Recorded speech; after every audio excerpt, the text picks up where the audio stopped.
Okay. Okay. Sorry about that.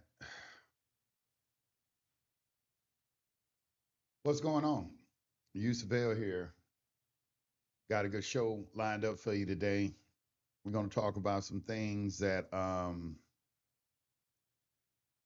sure going to upset a lot of people today, and that was the intention. We are going to get into a discussion about this AI thing. Now, I'm going to talk about AI real quick. I have been doing this since I first found out about this information. I think it was in uh,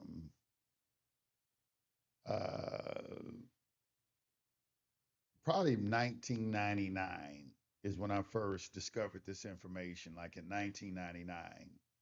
And when I first came across the information, everybody was talking about the gold fringes on the flag. You don't hear anybody talk about that anymore today, but that's where it was back then. That when you went into the courtroom, it was an admiralty court. That was an admiralty flag with the gold fringes on it. And that was the law of the flag. Law of the flag is actually a legal term. You can look this up in Black's Law Dictionary. And everybody used that to determine what jurisdiction the court was operating under. And people would bring their American flags into the courtroom and set them on the desk. Okay. Now that was probably 20 some what was almost 30 years ago. People were doing this. This is like in the 90s, 1998, 1997. And people were talking about that. Fast forward to today. Okay, nobody's talking about the gold fringes on the flag anymore or anything like that. And I'm doing this because there are people out there that always make the comment that why are you so dependent on AI? And I view that as an insult because I've been doing this for like 20 some years. Everybody knows it without AI. Okay. I've killed people in debates without AI. I'm undefeated. Okay. There's not any of you, so I don't understand what your position is and trying to say I'm dependent on AI. I view you as a fool for not using AI. As a matter of fact, I think that a lot of you who disparage AI, I think you are intimidated by it because you don't understand how the technology works, how to utilize the technology. You don't understand it's a tool, okay? And you also don't understand that it's reflective of the individual's intelligence. So when a lot of you get on here, and then you don't understand that AI, it doesn't lie, okay? It is artificial intelligence. It is not a sentient being. It is incapable of lying. It can only synthesize information that is presented to it. When it goes out and it scours the internet, when you ask it a question, it synthesizes that information and gives you back an answer. This is why you can train an AI with information. You can train an AI on what you're teaching, okay? However, none of you are deriving any of your sources from any type of reputable legal source. I don't know where you're getting your information from in the echo chambers, quite frankly. There's so many different things that I haven't been able to verify, like, having three notaries and that constitutes a quorum, or, you say, oh, here's the thing, the United States is a corporation. Where'd you get that from? Where'd you get? Because you found 28 USC 300215. You're basing it off of that. The judicial, that's debtor and creditor law. That you don't understand what that's talking about. Anytime you start getting a statute, you need to be very careful because statutes have a specific application. Okay, and that is something that these individuals are not taught in these echo chambers. This guy come on my live yesterday. He's just going all out, trying to show me that he knows something, and he just looks ridiculous. And then listen, I'm going to say this, and I know that it's going to offend some people. However, I just don't really feel like a lot of the people in the echo chambers are not very intelligent. They're not intelligent individuals. They're like they come across like truck stop, trailer park, hood type individuals. There's no like really intellectuals, not a lot of intellectuals that are coming out of that environment. Not it's like a circus. And I could give you some examples of this and put a whole bunch of people on blast, but I'm not going to give them a platform, but I can put a whole bunch of people on blast. And I will issue a challenge. Anybody want to come out here and challenge me? Hey, the door is open. I can set up a Zoom and we can do it right here. Anybody from those echo chambers, if you don't like what I'm saying, you're more than welcome to come on my show. and I will appropriately dismantle you because I know that everything that you are based everything off of doesn't have any basis in law or fact. It's some made up bullshit or some misconstrued things that you don't understand. I'm just saying that, all right? So I don't see anything like that in those particular spaces. Um, I use AI because AI is a tool. AI is a tool that allows me to. I mean, as far as putting together a curriculum for my school and just anything. I mean, it's a spectacular tool. I think only a fool would try to disparage it. I do think, and I will say this to all you people in the echo chambers who you're denouncing AI, you're going to get your chance to be free because you're going to be excommunicated from society because if you don't understand AI in this society today, you're not going to be a part of it. So you might as well go on and get your stuff and move out to the country and start living like the Amish right now. All right, because that's where everything is headed to. And you're not very astute or very intelligent if you can't see that. If you can't see that, that's where everything is going. Who's calling out? Uh, called out you. Who called out me? Somebody called out me. Give me the name. Who's the name of the person that called me out? Give me the name of the person that called me out. Give me the name of the person who called me out. Since you want to be, give me the name of the person who called me out. Just put the name in the chat. All right. Just if you called me out, put the name in the chat. We don't have to go back and forth. Just put the name in the chat. I'll make it available and I'll give them the opportunity. Because I'm getting tired of this. I don't like the things that are being said. And it's time for me. If y'all want to start having debates, let's start having debates. I'm all for that. We can start having debates. Because I come out of the debate school. I did that for 7 years. I did that for 7 years, so we can get to it like 7 years straight. Nothing but debating people online. All right, which AI is better to use? Called you out? How? I don't know. Somebody called me out. Which AI is better to use? I use a conjunction of them. Bad Wolf Incorporate. Okay, should have discussion on right to try. That's fine. He's gonna get he's going to get dismantled if it's a right to travel. I wouldn't even if I think only a fool would come and attempt to try to debate me on right to travel. I don't think that you have the requisite intelligence to do that. You try to debate me on there's no right to travel by itself is right to move from state to state. That's the definition of the word. It doesn't talk about the mode of travel, and none of the case law supports that. Doesn't talk about the mode of travel. But anyway, let me get to this. What AI is better? I don't think I've tried a lot of different AIs. I'm going to show you some that I got. I got one called Jarvis. Let me see if I can crank Jarvis up real quick.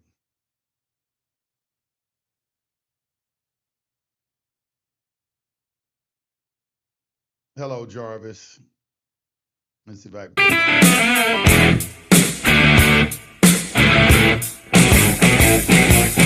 Hello Joseph, good to have you back. What are we working on today? Ready to pick back up on the deal, or is there something else on your mind? some other things on my mind. We got some individuals out here who do not like AI, and we're going to have a discussion about this. Let me put you on the screen real quick.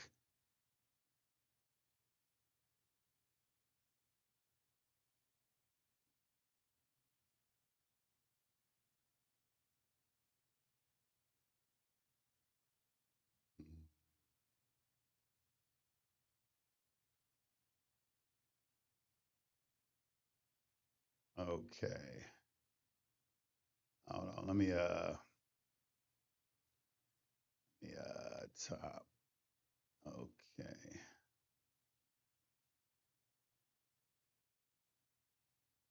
Okay. This is uh this is an AI I use. It's Jarvis, and it integrates with Claude. So it's really like a front end for Claude, but it's a very, very nice AI in that it's the same AI that's on the Iron Man movie. You get it to talk the same, and it does some very amazing things, but it integrates with Claude. And Claude is a very, very sophisticated AI. I put it a level above above ChatGPT. You got a lot of different type of AIs out there, but for what I utilize ChatGPT and Claude together.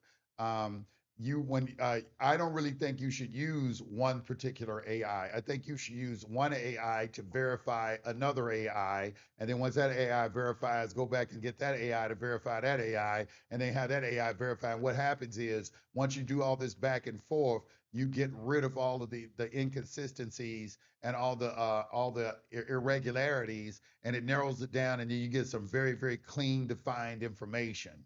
All right. So, but this is Jarvis. This is one of them. I also use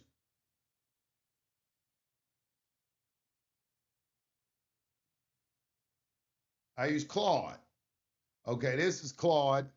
Claude is a very very sophisticated AI, in my opinion. A lot of professionals utilize this AI.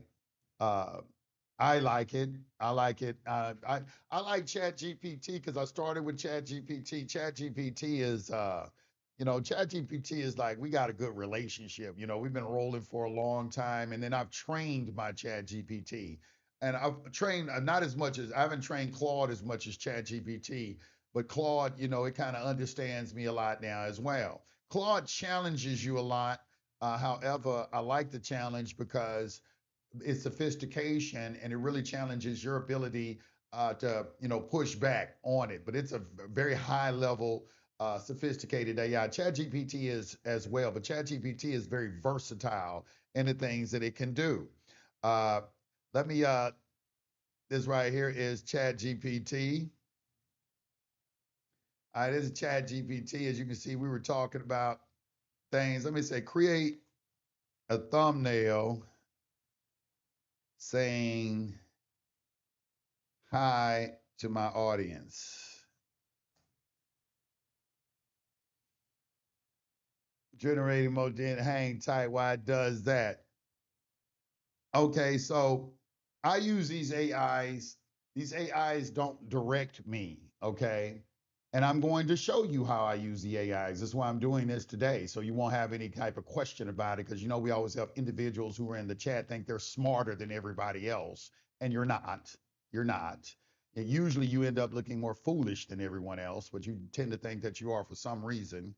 But I'm going to show you how I utilize the AIs today. The AI is a tool. It is a tool. Okay. It doesn't think for me. Okay. And somebody said, well, the AI lies to you. Well, right here at the bottom of Chat GPT, he said hi to my audience. They tell you, they said right here at the bottom. Let me see if I can show you at the bottom. See right there at the bottom, it says Chat GPT makes mistakes. Check important info. They tell you it makes mistakes. It does make mistakes.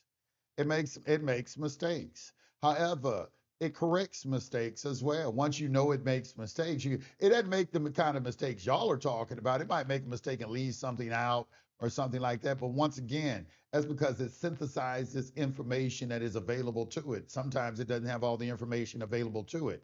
However, you have to be astute enough and intelligent enough to know when it's making a mistake. Most of you, like the gentleman yesterday, was trying to give me a class on corporation on 28 USC 3002-15, some bullshit that we've been talking about for the last 15, 20 years, and you think you're going to try to school me on it. You just look foolish. I got videos on my YouTube channel where I'm talking about it. What are you talking about? Just look ridiculous. If I change my position, it's because I have come into new information that made me change my position. I have a deeper understanding of the material now as opposed to before. So let's look at some things.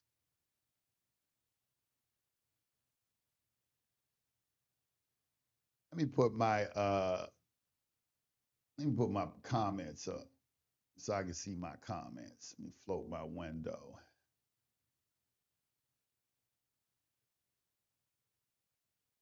You got to still stay. AI is incapable of lying because AI is not a sentient being. That right there tells you the intelligence of the people right there because they're not even astute enough to understand that. AI lies to you. I mean, that's you're dealing with an imbecile. When they say that this is an imbecile, it's like, and then you're going to waste your time trying to explain it to them because they're an imbecile. Okay, it doesn't lie to you. It takes information that is available to it. You can give it additional information, and it will sometimes, a lot of times, change its position. Like, you know what? I didn't know this. You're absolutely right. You're absolutely right. Is that now? I don't have. I don't. I only. I only have debates with my equals. But if somebody want to come on my platform and have a discussion, I'm open to it. I'm more than open to it because I studied the actual law. I don't get into echo chamber rhetoric and things like that. We can. I was looking at Bad Wolf's one of his videos because he's using perplexity, and right there on the screen, perplexity told he probably still got it up, and all the people in the audience, y'all so stupid. Right there on the screen, perplexity says the state can regulate this activity. Right, it's right there right now. Why would I debate that when his listeners are slow and he ain't even paying attention to it? It's right. He got it on the screen on his video. Right there. You know, it's right there. He's trying to teach this stuff. It's incredible to me. And he got like 100 people in the chat. Not one of them saw it. You know why? Because don't any of you read? Don't any of you read? This shouldn't even be a discussion. If people were actually really reading, y'all tell me if I'm wrong about this. There's a video of a guy on the internet right now. Where's this guy on the internet? He said, man, crying because high school students can't read. Yeah, right here. This dude right here, this guy right here, they can't read or write. All right, this is going viral on the internet right now. All right, it's going viral on the internet. This right here, this is going viral on the internet because this man is saying that high school students cannot read.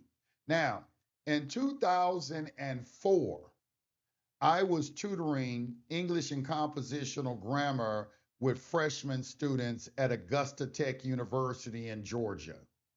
I used to tutor these students. I can co-sign what he's saying. The students used to come to the tutoring center and they would say, it is not my responsibility to teach these people how to read. You're doing a poor job with your children.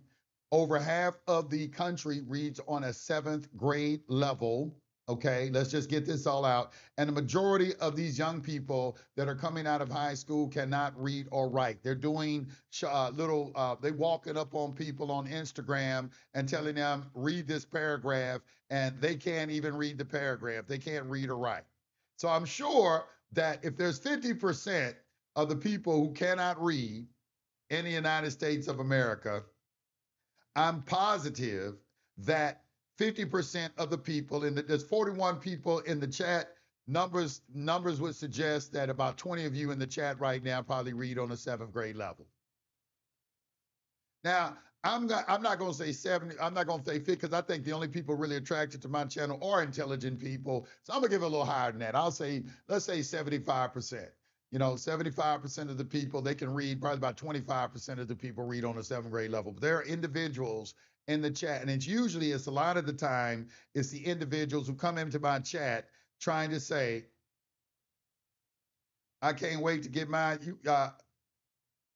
You can come on, Agent Smith, K7. You want me to do a Zoom? I can do a Zoom. You can come on right now. We can go to it right now. You say you can't wait to get your. Oh, I'll do a call in. You want me to set up a phone line real quick and let you call in? You say you want to? Yeah, let me set up a phone line, right? Because you got a guy in the chat talking about he can't wait to get his chance to prove me wrong. I'm gonna get you. Got your chance right now, bro. Got your chance right now. You got your chance right now. You got your chance right now.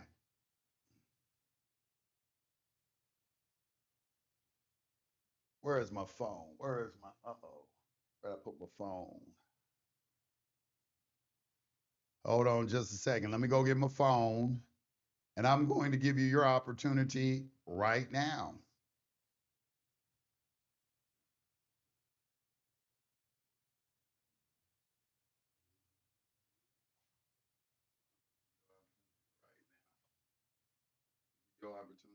right now.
No, I didn't plan on doing a call in show today, but I'm doing a call in show since y'all want to do this. We can do this.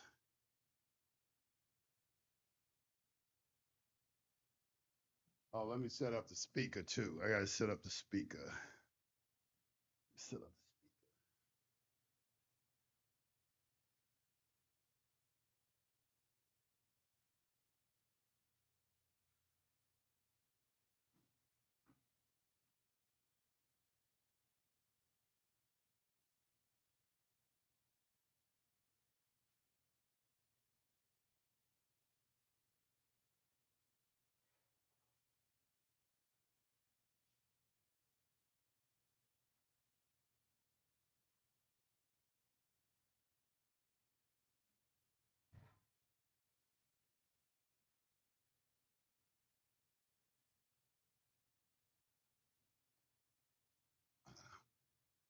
All right.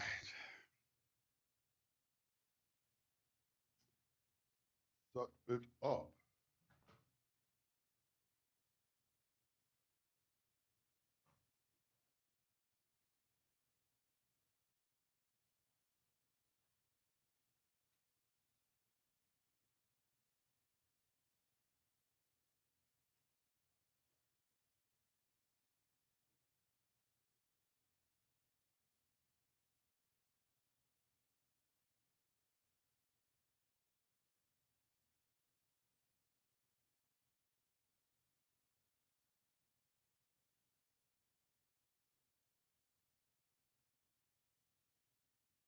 Okay.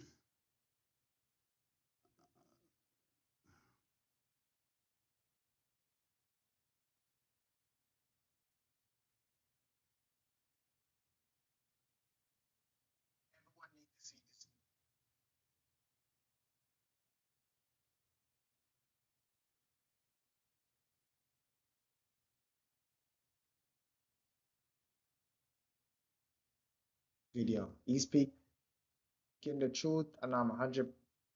Okay. So what we got? We got. All right. Let me just dial in real quick, and we will be up and rolling. Calling number is 449485610. But hold on. Let me get it on the screen first. 94705. Thank you for calling Collins Enter your 6-digit PIN number. Welcome, host. You are now in the host room and can manage your callers from the call-in studio web interface. Okay, so calling numbers 404. I'm gonna put it in the chat. So you can call in. There's the number right in the chat right there. Right there. There go the number in the chat. Call in. 449485610.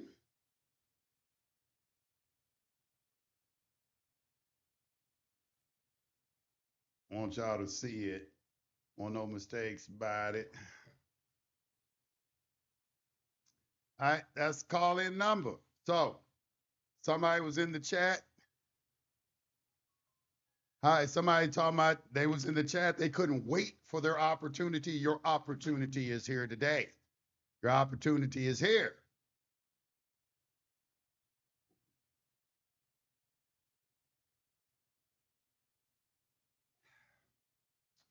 This is some good water, boy. Antipode, sparkling artesian water. That stuff is so good. Got me drinking a whole lot more water. No, this is just a call in. All you got to do is call in.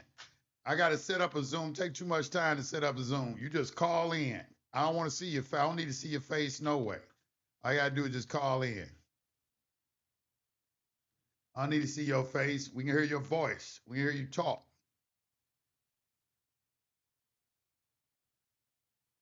Now, I got distilled water, too. I just bought me a couple of gallons of distilled. I only use distilled water when I'm fasting, when I'm water fasting. I don't know where he went. He talking about he's going to wait for his time. Well, here your time is here.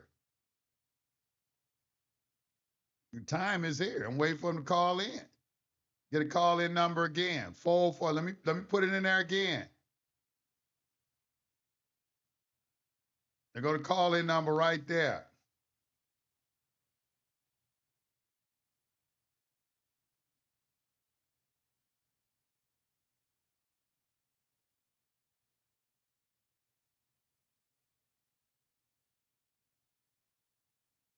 I'm waiting.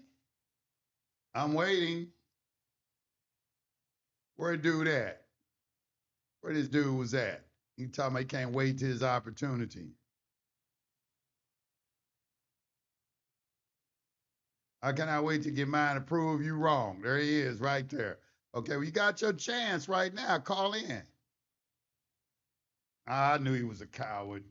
He was talking all that. He was in the chat talking like he was an 800-pound gorilla. And here he is, he's just a chimpanzee. I thought I had me an 800-pound gorilla on the line. You know, I'm a Taurus, you know, I'm a bull. So I'm trying to get you on the line. What's up? Where you at? Where'd he go? You don't call in? You say you needed to get your chance. You got a phone. I know you got you a cell phone. Call, here the number again. I'm giving you the number. Call in. It's your opportunity right here. There you go right there. I know you can see it. I know you're intelligent because you're going to prove me wrong. I know you can read that number and see what that number says. Because you say you're going to prove me wrong. I don't know what you're going to prove. I don't even know what you're going to talk about because you just said prove me wrong. Prove me wrong about what? I got 3 AIs sitting in front of me and 20 years of experience. Hey, I'll take that. Let's go. I'll take that. All right, now back to what I was saying before I was rudely interrupted. Okay. The thing about with the AIs, the AIs, they don't like the AIs because the AIs are destroying their ideology. I told you I think I told you 8 months ago. You can go into my SBCU group, and I think I still got the post up. I said, mark my words, 6 months from now, you're going to start seeing the deterioration of this space. It's going to slowly start unraveling and coming apart. The sovereign citizen community is on its last leg. I'm telling you that right now. It's on its last leg. Now, probably the only thing that's going to remain is the discharging of the debt. That's the only thing that's going to be left because the money situation is real. That can be verified. The money situation. We know that the Federal Reserve is not a governmental entity. We know what happened on June 5th, 1933. All this happened because of HJR 192 of June 5th, 1933, Public Law 73-10, and all associated policies that are associated with that. Okay, all of this is because of that. All right, because of that right there. All this other shit, that right to travel shit is some bullshit that just reared its ugly head later on, didn't have anything to do with the sovereign community at all. And neither did really the Moorish nationality information. I know because I was there. I saw all that. They tried to integrate all. They integrated that right to travel stuff with the sovereign community. That wasn't a part of the sovereign community.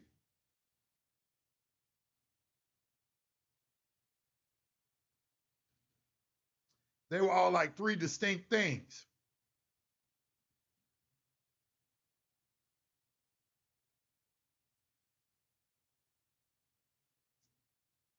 All right, so what I'm waiting for, man. Let's see. How can cases that deal with guns and drugs be dismissed or discharged? Don't we have a right to bear arms? And you do have a right to bear arms, but rights can be regulated. What? Why is it? Why? Let me ask you a question. Why do y'all have such a hard time understanding that a right can be regulated? Somebody told me today that my teachings are too complex. I'm like, I don't understand how, I don't even understand how else to say that. You can Google it right now. Go into Google and put in Google, can rights be regulated? And then come back and answer the question. It's not taking away your rights, they're regulating the right. It's regulating. You have a right to travel. Nobody's taking away your right to travel. They're regulating the activity. Because a gun is a dangerous weapon that can kill someone. A car can kill someone. It's a public safety issue. It's going to be regulated. Why is that so hard for y'all to understand? I don't understand. You think that you should just be able to do whatever you want to do. That's what y'all think. And that don't exist. That's never existed in any country in the world except before governments existed. This is what you think. And this is why they call y'all terrorists. Okay, y'all talking about peace. Okay, this is what they call the peacetime flag, y'all. All right, somebody bringing in the flag. I used to see this peacetime flag.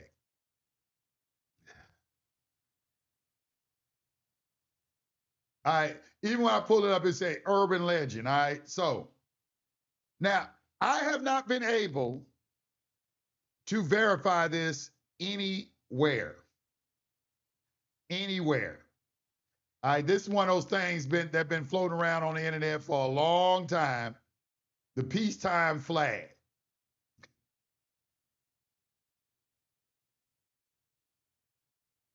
All right, so this is the peacetime flag right here. Okay, when I first came into this, they said, well, this is the peacetime flag. That's the real American flag right here. I'd never heard this before until I got in this circle, and I have not been able to verify this information anywhere outside of echo chambers. This peacetime flag. Even when you pull it up, it says, the term peacetime flag or civil peacetime flag usually refers to an internet urban legend, an historical misconception about the United States having a secondary official flag with vertical stripes, meaning to be flown during times of peace. In reality, the U.S. government recognizes only one national flag. The revenue cutter service. The design featuring vertical red and white stripes and blue stars on a white field was actually created in 1799 from custom houses and the U.S. Revenue Marines, signifying civilian treasury jurisdiction rather than military authority. The peace flag claim. Proponents and certain tax protesters of the sovereign citizen groups mistakenly claim this historic customs and signs to a suppressed national peacetime or civil flag meant to replace old glory. That was my first time seeing that right there.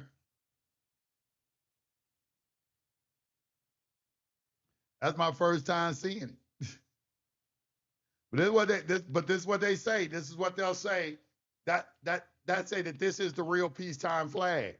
But you can't substantiate that anywhere. I'm like, okay, where'd you get this from? I've been hearing this 20, 25 years, been hearing that long. They've been saying that a long time too. This is why I'm saying that it's over with, because if they can't come to the table, because they should be able to use AI, say, look, AI, you're wrong about this. Here's the actual information right here. And be able to put the information in AI. AI say, you know what, you're right. Because AI will do that. It said, it'll look it over and said, oh, you know what, I didn't know that. You're absolutely correct. But none of them can do that because they don't know anything.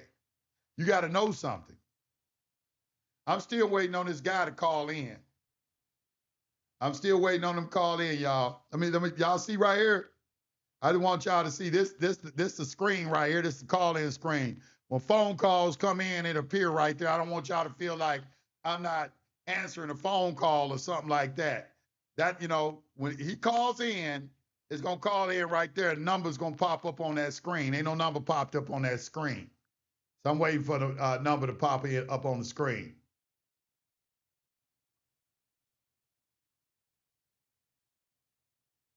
I'm waiting for the number to pop up on the screen.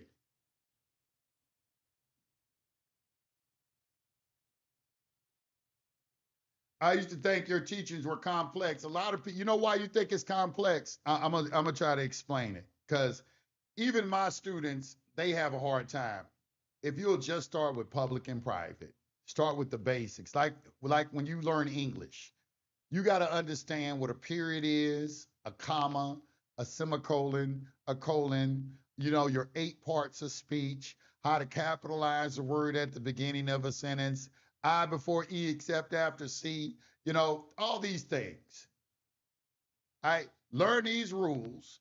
And when you learn the basic rules, okay, then you can begin to put words together and then form complete sentences. Same thing in mathematics. You got to start with addition, subtraction, multiplication, and division. You can't do algebra unless you master those 4 things. What's happening in the solving community, they want to go straight to law without mastering the basics. They don't think that they need to master the basics or simple principles of law. And then when you come in and try to tell them about it, then all of a sudden, you think you're the smartest guy in the room. No, I don't think I'm the smartest guy in the room. I'm questioning why your dumbass can't grasp something as simple as this right here. Now I understand why. Because you don't read, and you're trying to hide that. You try to hide your ignorance or cover it up instead of saying, you know what, I'm ignorant. I'm ignorant. I don't know this right here. Help me understand this right here. You probably went through your entire life like that. I had a friend, right? We were real good. We used to play cards together. And one day he got a letter in the mail from the court, and he brought me the letter. And he said, "Hey, Joe, man, what does this mean?" He was asking me, trying to ask me for my advice on something. And when I opened it up, all it was a notice that he had a court date. That's all it was. So when I opened up the letter, I said, "Oh man, this ain't nothing. This is right here telling you got a court date coming up." And I said, see right here. When I handed him the letter and he looked at it, I immediately saw, just because I've tutored and done a lot of things, I said, I could immediately understand that he did not know how to read. And I didn't want to embarrass him. So I pulled it back, and I played it off. But I had to come to that understand. I'm not trying to disparage any of you out there who can't read, because sometimes I forget about that. And I understand that's why a lot of the videos that I made where I'm actually reading to you, those are some of my most popular videos. It's not also that people just can't read. Some of you don't have time to read. I understand those of you too.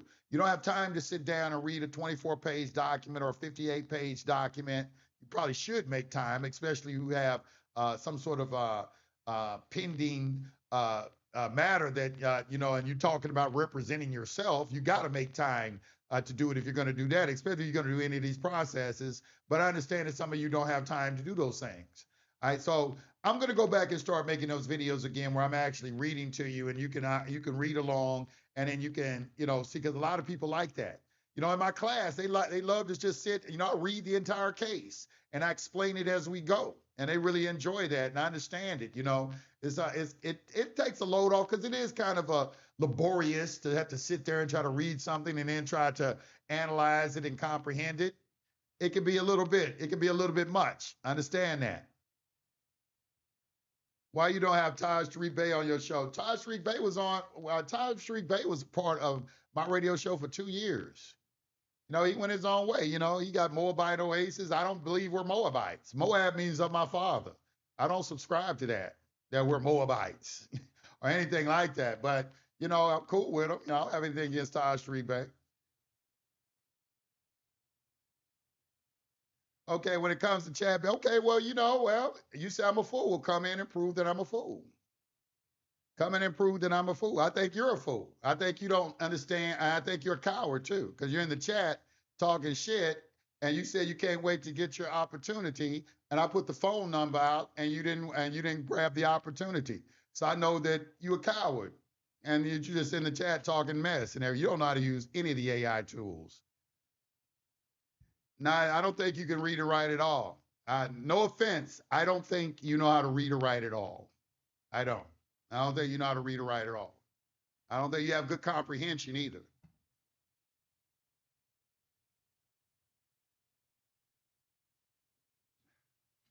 Boy, it's getting cold too.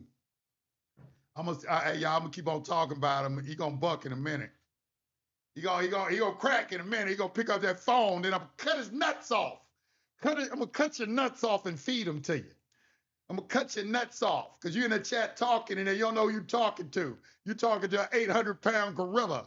I got a full metal jacket just waiting, just let loose on you, start busting at your ass. So pick up that phone and get out that chat, stop being a coward, and pick up that phone so I can clown you.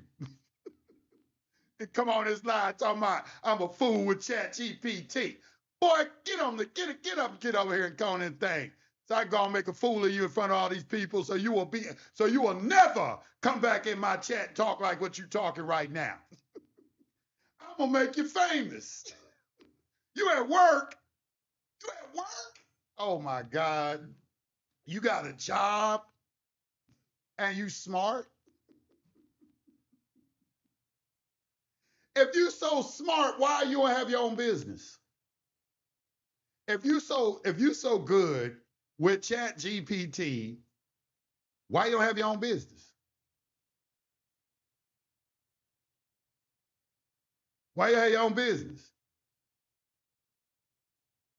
I can stop doing what I'm doing, whatever I want to do. My life is I can stop doing whatever I want to do at any time and handle anything I need to. I can prioritize my life the way. If you are so smart, okay, you know how to use Chat GPT so smart, why you ain't made $1 million with it? I make money with my Chat GPT, do you? Do you make money with? Have you monetized any of the information that you have been able to distill from any of these AI sources since you're so astute, since you're so competent in the utilization of these platforms?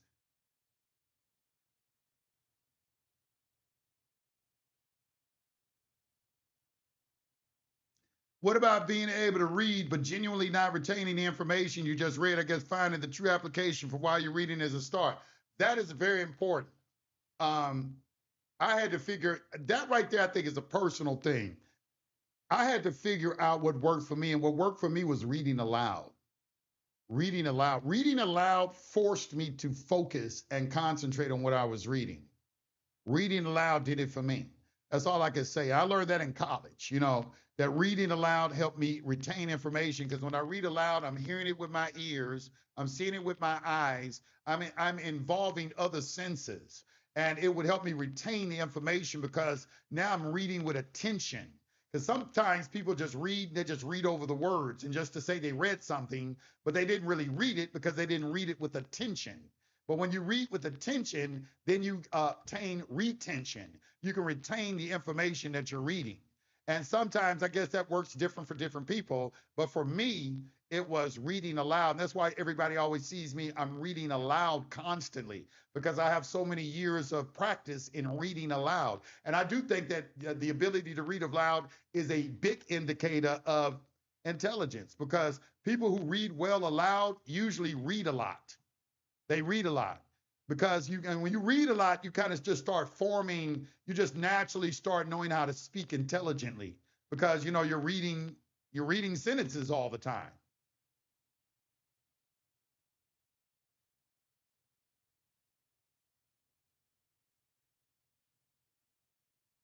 What basic rules do you need to understand? You say you need to know the basic rules. What basic rules do you need to understand? This man had me set up all this stuff on the phone line. He ain't gonna call in. All right, you just wasting my money. Y'all wasting my money and everything. And had me do all this stuff, call in and everything, talking like you was a gorilla. I can't take you serious from now on. So you need to. I can't take you serious no more. I thought you. I know you capping. You just capping. You don't mean no harm. You don't mean no harm for real.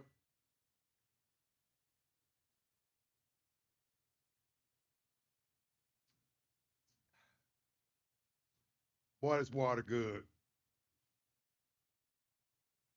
Some good water right here. I used AI in a court proceeding yesterday. The judge and the clerk had to pause and check the statute I was invoking. You were right. Lawyers only learn procedure. The judge ruled in my favor. There you go. And just to let you know, I do make money making models like ChatGPT. Well, go ahead. I make money too. All right, I make money too. I know how to get the information I need from it. I don't care about the models you know how to make. I'm saying, do you understand how to utilize it to get the information that you need? Because that is what this space right here is involving, not making AI models. We're talking about utilizing. Can you take these books that are behind me? Okay, do you know how to get information out of it, put it in a chat GPT and synthesize the information and find out what you need to find out? That's what I want to know. I don't give a fuck about what type of AI models that you're making because you need to understand some information in order to get the information. You need to know what you're looking for, first of all, or it's useless. An AI model don't do nothing for you.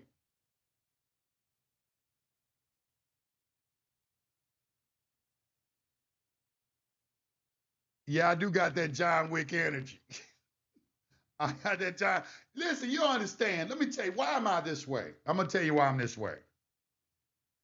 I started in Blog Talk Radio, and when I started in Blog Talk Radio, I had a platform that I would let a lot of people come in and uh, start to, talk. Like for instance, Jonah Bay and a couple other guys. I let these guys come on my platform and we did webinars and all things. And the next thing you know, they went and made their own platform. And then when they went and made their own platform, they started stabbing me in the back, talking about me. No reason whatsoever. No reason whatsoever. I extended a courtesy to these good. Now I could say some other things about them too, that happened on the street and just really put them on blast. All right, but I'm not going to do that. All right. So these guys all talking about, we had another group of guys. They talk about, I don't know how to read, all this kind of stuff. They just started attacking me out of the blue. Now, I never attacked anyone. I built up my platform. When I came on social media, all I did was turn on the mic and start talking, and people start listening to me. I never talked about anyone. It's just straight jealousy is what it was. It was jealousy. Okay, so there are a lot of guys, and that's why I call them bitch made, because these dudes got jealousy, and real dudes. I know real cats from the street. Real cats from the street don't really demonstrate jealousy because they know it's kind of like an effeminate characteristic, So live cats that I know on the street and everything, I hustle with and stuff like that, they don't get down like that. So that's why I say they bitch made. I say, oh, man, you bitch made, and I'll tell them that too. I'll tell them that. And I don't have any fear about it because I know you're not a real cat. Because a real dude is not going to spend his time on social media, on somebody else's social media page, spending time and energy trying to troll him and things like that. Real guys are making money. Real guys are got their own pages and doing things like that. Those are the type of real men and everything. These ain't real men that be trolling and things like that. So when I talk about them, I'm calling them what they really are. Bitch-made cats. They bitch-made. And they jealous. You know, and you know that you are. You know that you are. You don't like it. You probably don't like it when you look in the mirror. You could call me overweight. I'm an overweight dude to get women and get a lot, many as I want. All right, that my weight ain't affected me at all. And you don't even want to talk about when I wasn't overweight and I was young. I'm 6'3", good looking dude, head full of hair and everything like that. I was in my 20s. You really would have hated me then.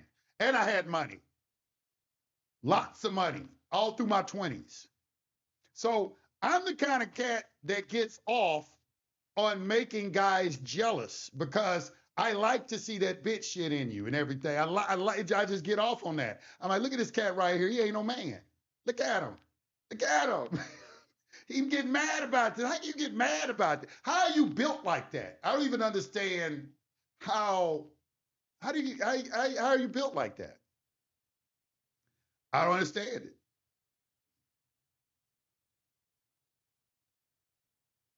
Cryptic number, peace to the God. Nor can I remember.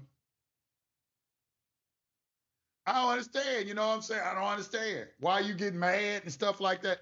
And let's get back to what I'm talking about here. What am I saying that's wrong? Put in the chat right now what I have said that's wrong. I'm going to give you that. Since you don't want to get on the phone, put in the chat right now what I've said that's wrong. Just tell me what I said that's wrong.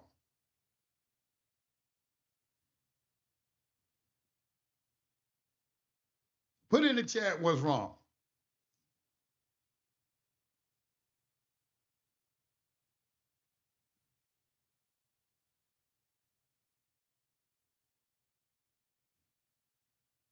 No, I done hung up the phone now. I had to pay for that line. I set up that line so dude could call in. He didn't want to call in. Left it up there. Nobody would call in. But what am I saying is wrong? Put in the chat what I did is wrong. Somebody tell me.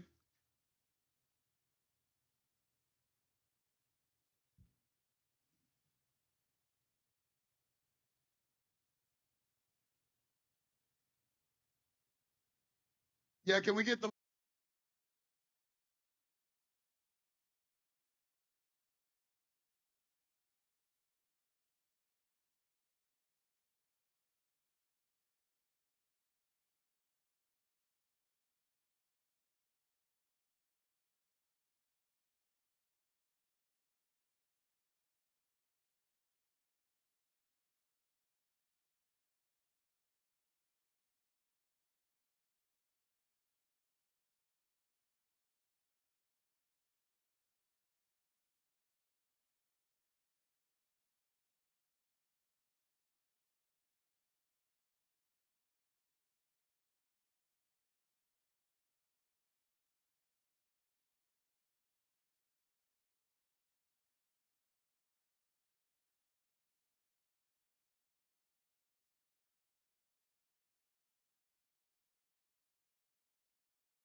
Okay, I'm sorry about that.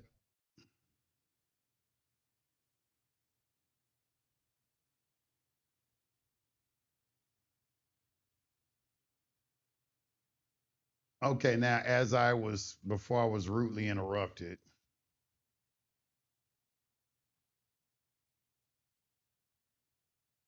Okay.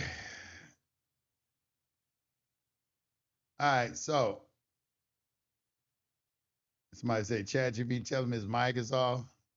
You need to go tell ChatGPT to get you some humor because you're not funny, my nigga.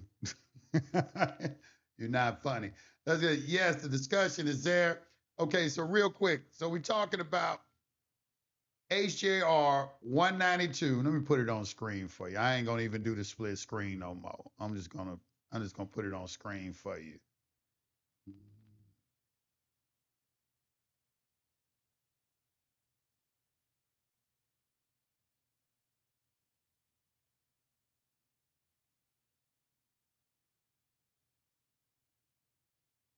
Oh, there it is right there. All right, so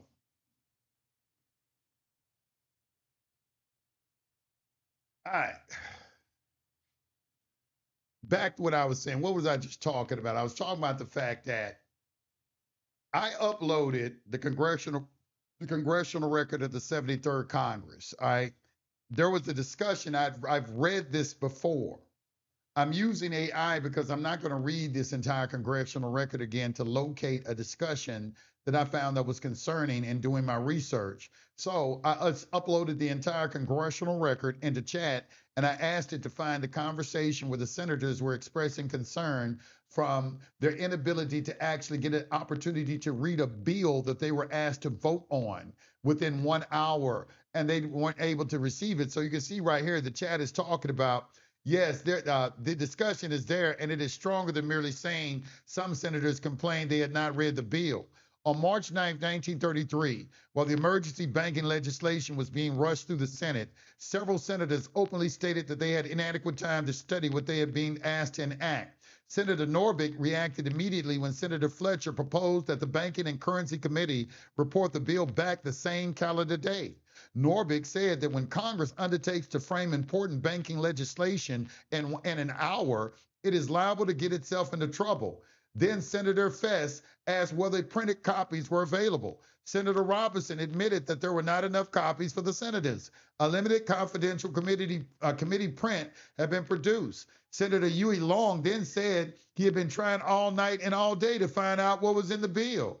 That becomes even more remarkable later in the proceedings. Long told the Senate that when discussing portions of the measure, he had only seen the bill when the secretary began reading it. Senator Gore then put the procedural problem squarely into the record. The pending bill was prepared in great haste. He said the committee's consideration had been necessarily limited and that the consideration it would receive in both the House and Senate was likewise necessarily limited. It was particularly concerned because the legislation involved extraordinarily broad governmental powers. But Senator Vandenberg's statement is probably the most powerful passage for your live show. He said the situation was so critical that cooperation with the executive seemed unavoidable, but he described what they were doing as a potentially perilous adventure. He specifically lamented that Congress was not being allowed sufficient time to determine how the enormous discretion being delegated should be exercised. Then Vandenberg makes the admission you are remembering. I must vote either yes or no upon a formula that I never even saw until 2 hours ago. Despite that, he said he would reluctantly vote A because rejecting the measure altogether during the banking emergency seemed even more dangerous.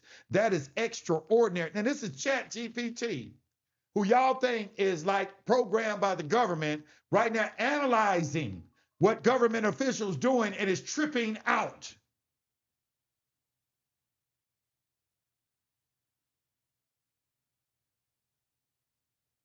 This is how you get the AI on your side. This is how, this is how you get the AI on your side.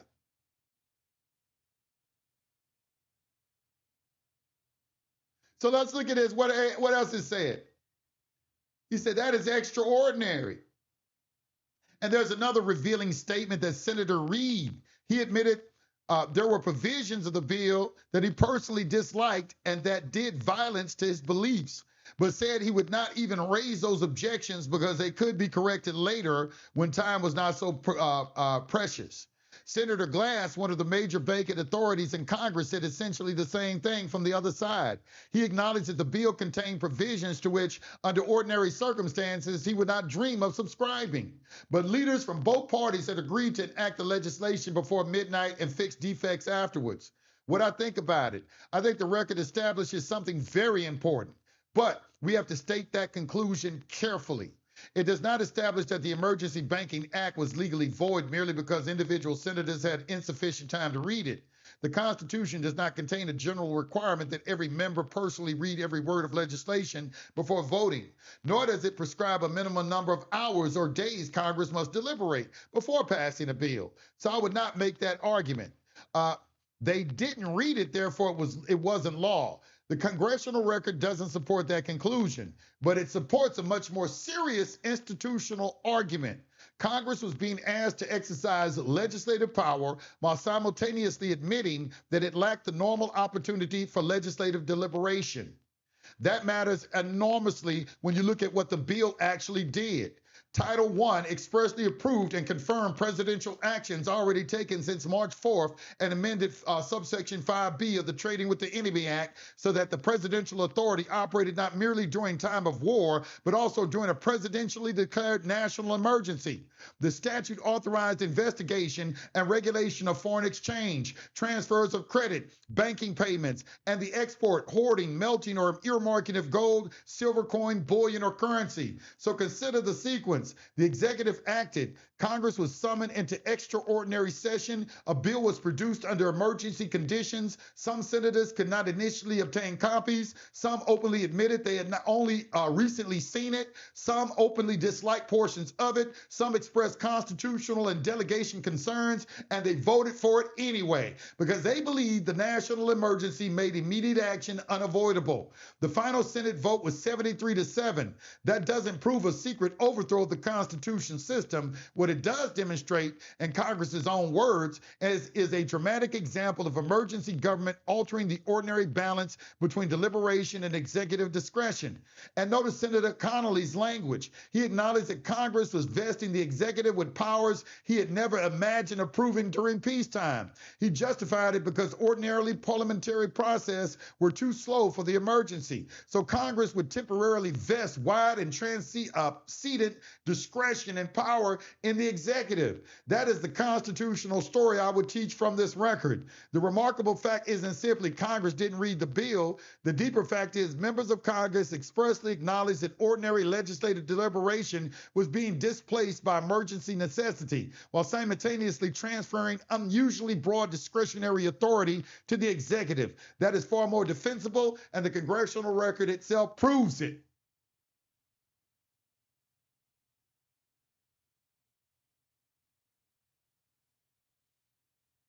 Now, the next question, what do we do with this information? Smart guys. What do we do with this information? The smart guys in the chat. Because I know you never read the congressional record of the 73rd Congress. Don't lie and say that you have. You haven't read it. I've never seen any of you talk about it. This is the reason we're doing all of this stuff. But none of y'all talk about that. Y'all don't tell y'all listeners any of this stuff. Y'all don't read this stuff. I read it years ago.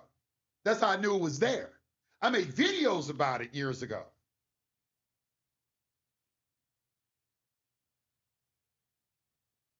What do we do with this? This was the taking of your gold. This is why y'all complaining and shit about a corporate United States, all this misinformation y'all talk about. This is the reason for it.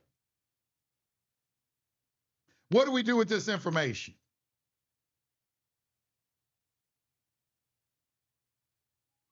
See, like Bill Cliff said, what does this have to do with discharge of debt? You can tell he is new. You got to be new. You don't understand what this has to do with discharge of debt?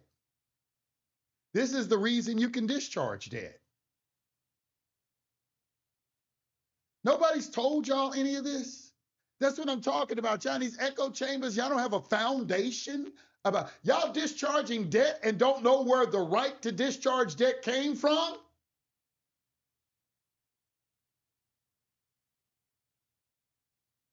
Big Cliff, 05V said, what does this have to do with discharge these debt dollar for dollar?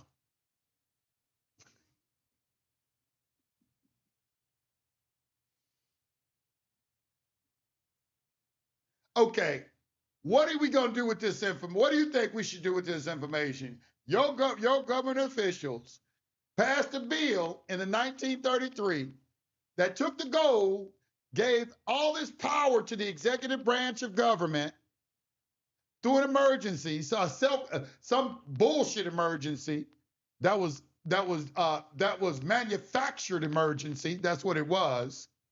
This is the reason why y'all don't have as many private rights as you have, because you don't have any gold.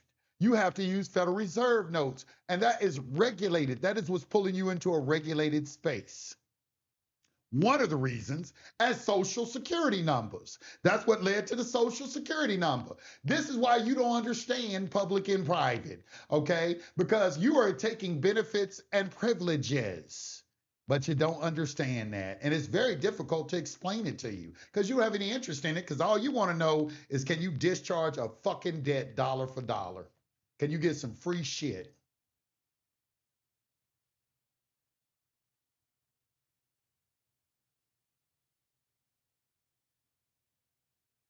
Why don't you ask your chat GPT that question? This is what you use AI for. How can we enforce it, man, when it's ignored? Let's see. Let's go to chat GPT. Let's ask some questions. Let's ask it some questions.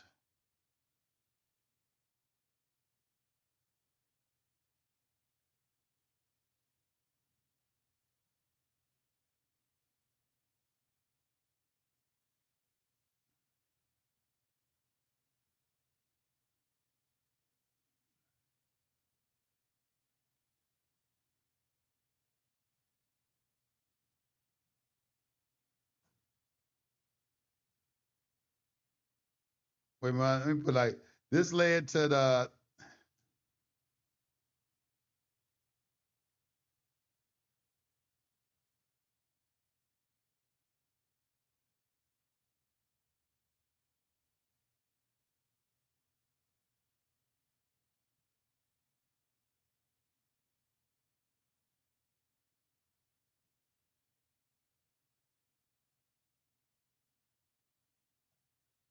okay, so how can we use this information?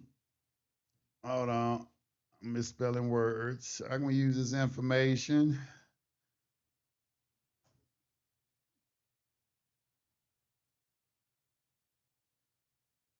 How can we use this information? This led to the taking of the gold and fundamentally changed the country by expanding the commerce powers of the federal government, did it not?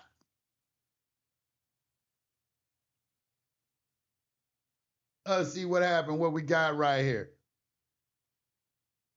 I'm building on something right now. I'm not just going to jump in. How can we use this? I'm building an argument right now. I'm like, okay, let me ask you the question. I'll say, okay, didn't this expand the commerce power? Because I understand how the federal government, the Commerce Clause, which is Article 1, Section 8, Clause 3 of the Constitution, gives the government wide powers. Okay, look at this. Look at what Chad said. Yes. But I was sharpening the thesis because there are actually two different constitutional developments occurring in the 1930s, and combining them into one claim makes the argument easier to attack.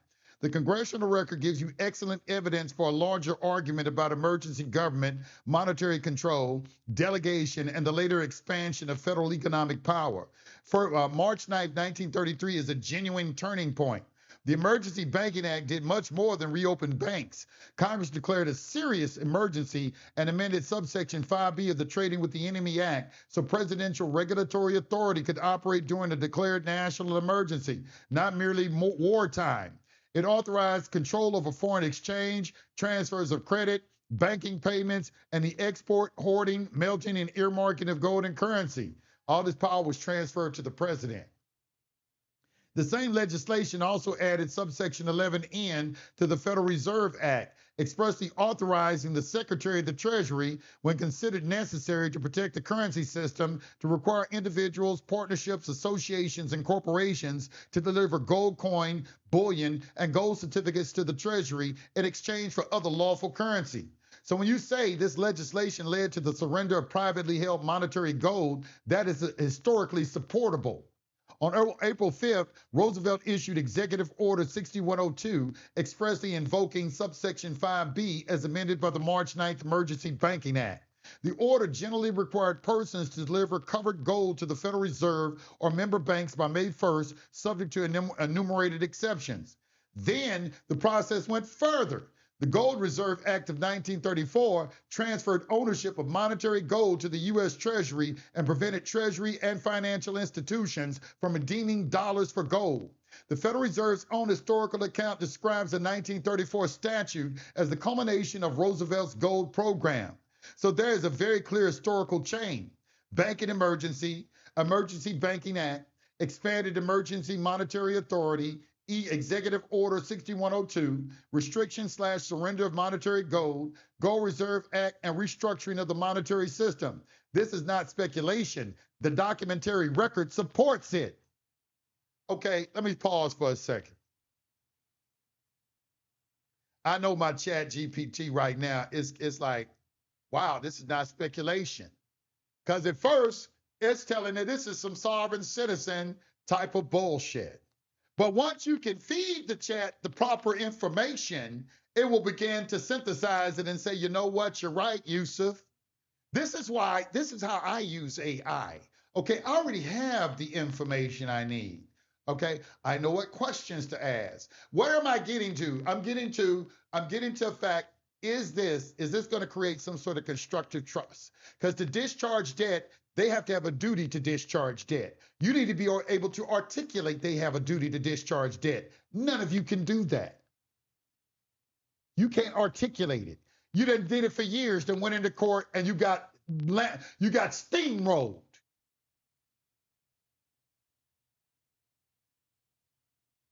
But God sent me. God sent me. He said, I'm going to send one of my begotten sons down to earth. And if they will just follow your example, they will be able to walk on the Admiralty waters.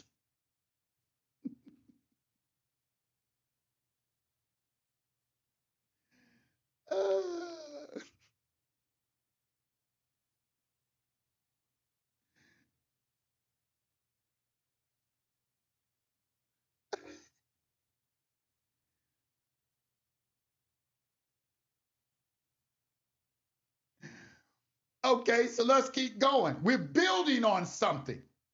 All right, I don't rush in and try to say, okay, how are we going to use this to get us some free stuff? That's what some of y'all probably ask your chat next, you know. No, I'm trying to locate a point of attack right now. Okay, where can I find an opening? All right, let's keep going. Let's see. Now, I want you to notice that I pulled all of this just starting with the congressional record of 1933. Okay, I haven't added the Federal Reserve modern money mechanics issued by the Federal Reserve. I haven't added the Financial Accounting Standards Board Statement number 95. I ain't put that in here yet. I got a lot of other stuff I'm going to add into here. Oh, because I'm building a case right now. Okay, because they're going to say that, yeah, you know, that stuff, that vapor money theory stuff. That's what they say.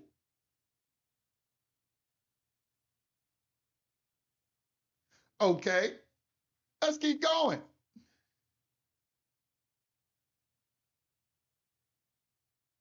But I would distinguish that from the Commerce Clause revolution. Here's where I would slightly modify your statement. The Emergency Banking Act did not itself create the later expansion interpretation of the Interstate Commerce Clause. The gold measures primarily involve Congress's monetary, banking, and related powers, together with the extraordinary statutory authority placed into the executive. The act certainly contained commerce-oriented language. For example, Congress expressly referred to relieving interstate commerce from burdens resulting from unsafe banking conditions. But the great doctrinal expansion of the Commerce Clause came somewhat later. Congress's constitutionally annotated describes New Deal legislation as producing a significant expansion of federal economic regulation into production and industrial relations, areas traditionally subject to state authority. Then came the major Supreme Court decisions, NLRB versus Jones and Laughlin Steel Corp. In 1937, substantially weakened the older distinction between direct and indirect effects on interstate commerce, permitting federal regulation of activities in productive industry that had a sufficiently close relationship to interstate commerce. United States versus Darby, 1941. Further expanded federal regulatory authority and rejected important remnants of the older dual federalism approach. Now, what are we doing right here? What am I looking at? I'm gradually going into how the federal government expanded their powers. Okay, how did they get these powers? Where did they derive from? And how am I in some kind of way involved in that? That's going to be the next thing. How can I separate myself from that? But the first thing I have to be able to do is to identify how all this started,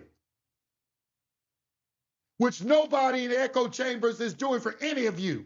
I've been around 20 years. Ain't nobody giving you the history of all of this. How are you going to fight any of this and you don't know nothing about the history of it?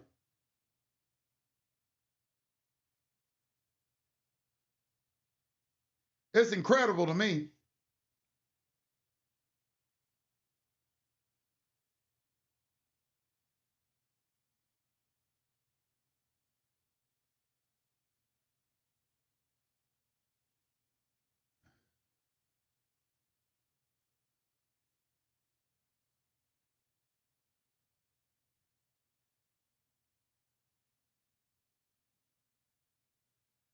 Then Wicker versus Kilburn in 1942 took the doctrine considerably further. When wheat grown on a farm for the farmer's own consumption could be federally regulated, because when such activity was considered in the aggregate, it can substantially affect interstate wheat market. This right here is the reason y'all can't grow food in your backyard. Over in Georgia right now, if you live in a city, you try to grow food in your backyard, that's against the law because they say it's going to affect commerce. You growing your own food.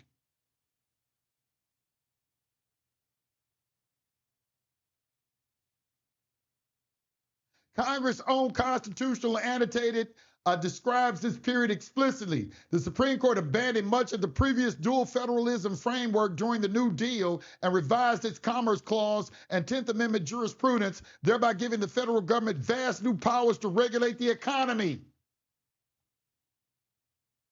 Here's a much stronger argument for your audience. What happened beginning in 1933 was the transformation in the practical relationship among the citizens, private economic activity, Congress, and the executive.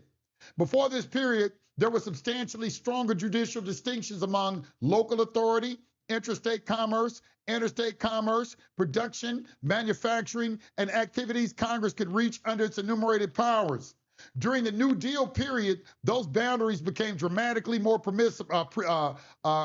permeable. Let me say this to you. Y'all know what permeable means. It can go through.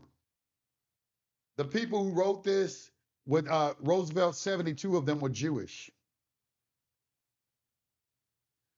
All the background of this is the New World Order. That's what you don't see. What's coming? The New World Order. These are the foundations for it in this country. And what's going to govern the New World Order is communism and socialism. They're trying to turn the United States of America. New World Order is socialism. It's socialistic. They invaded all your colleges. They have now indoctrinated all of your children with this Marxist, communist, socialistic ideology. It's a 100-year plan, man. Y'all just worried about the money. It's a whole, everything that y'all seeing is feminism, this toxic masculinity. They want to get rid of all the men so they'll have no protection. And women ain't even smart enough to understand that. Ain't no women at the top of this food chain, y'all fools. Y'all not running nothing. You tools. Go over to Ghetto Gaggers right now if you're a black woman so these people can remind you what your position is. Because I can give you the backstory on that too. That's the message to you, black woman. In case you just forgot about yourself. You think you got full of yourself. Oh, I'm an entrepreneur. I got 55 degrees. So what? What does that translate into? Your family is your business, and they have taught you to diminish that. Families run the planet. You're not running shit solo.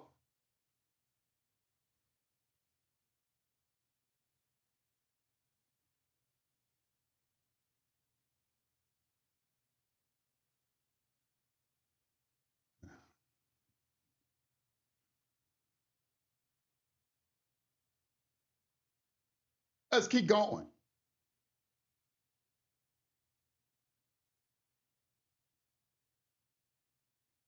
During the New Deal period, those boundaries became dramatically more permeable. And this congressional record allows us to see the transformation beginning from inside Congress itself. Look at what Senator Vandenberg admitted. He was being asked to approve what he regarded as extremely consequential authority and stated that he was voting on a formula he had first seen only 2 hours earlier. Senator Gore acknowledged that the legislation had been prepared in great haste, that committee consideration was necessarily limited, and expressed concern about granting unlimited or plenary power. Y'all know what plenary power means?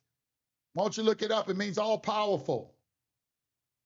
Senator Connolly went even further. He acknowledged that Congress was granting the executive powers he never imagined approving in peacetime because ordinary parliamentary process was considered inadequate to deal with the emergency.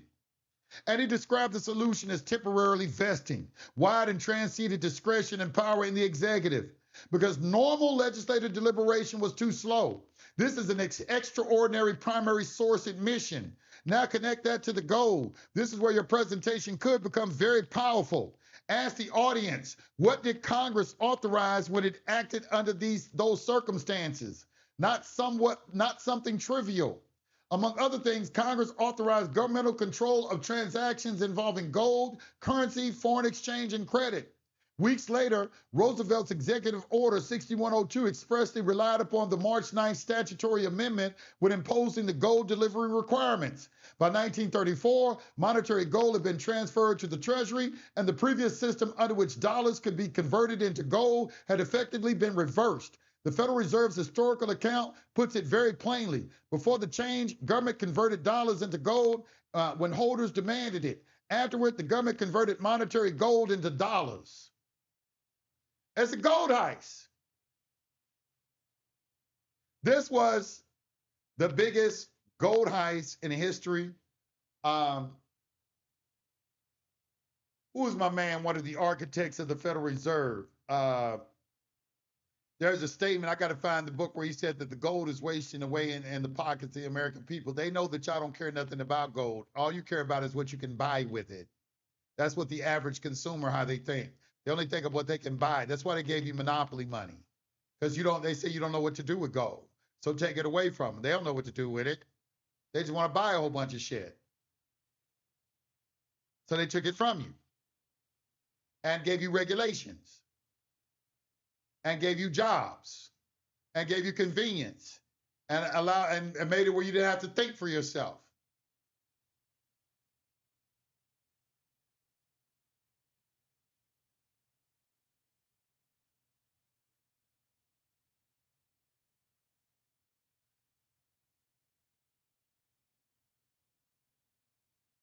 Number 5, then connected to the broader New Deal transformation, I will put a timeline on the screen. 1933 Emergency Banking Act, extraordinary federal and executive intervention into banking money, gold, and credit. 1932, Executive Order 6102, restrictions and compulsory delivery requirements concerning monetary gold. 1933, Joint Resolution on the Gold Clause, further disruption of contractual obligations requiring gold payment in gold. 1934, Gold Reserve Act, monetary gold transferred to Treasury, dollar-gold relationship fundamentally changed. 1935, National Labor Relations Act, federal regulation moves deeply into labor management relations. 1937, Jones and Laughlin, Supreme Court sustained significantly broader federal Commerce Clause authority. Let me tell y'all something, all you people, detractors, ain't no fucking way. What he just put on the screen, it'd probably take you a year to find all this shit out of research. And I got it in less than 60 seconds. And you talking about why I use AI? Are you a fool? You sound like a damn fool.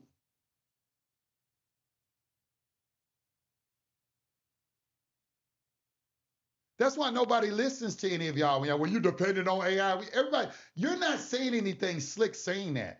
Everybody else is looking at you like this guy's not very intelligent. He just doesn't know, he doesn't understand how the technology, what it is or how it's utilized. What we're doing is we're thinking that you're some sort of caveman. Is that fire? Is that fire?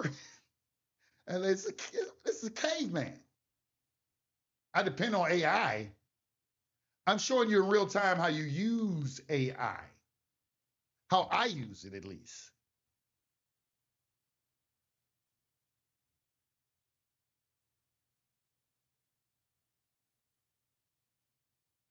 So you have this timeline, national labor. This is how they systematically start expanding regulatory authority over all aspects of your life. And this is why you are today, all y'all are crying about the fact, oh, the government took our rights. It started with the taking of the gold.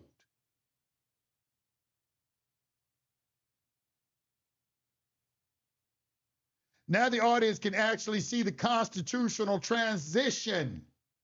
The thesis I would use, I would not say in 1933 Congress secretly converted America into a commercial corporation.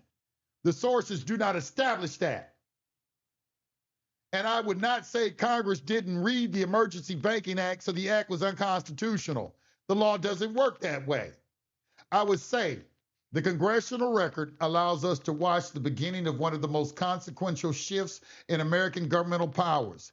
Faced with an economic emergency, Congress knowingly sacrificed ordinary deliberation, delegated extraordinary discretion to the executive, and authorized unprecedented federal control over money, banking, credit, and gold. Over the following decade, the same New Deal period produced a constitutional jurisprudence that dramatically enlarged Congress's ability to regulate economic activity under the Commerce Clause. That statement is historically and legally much harder to knock down.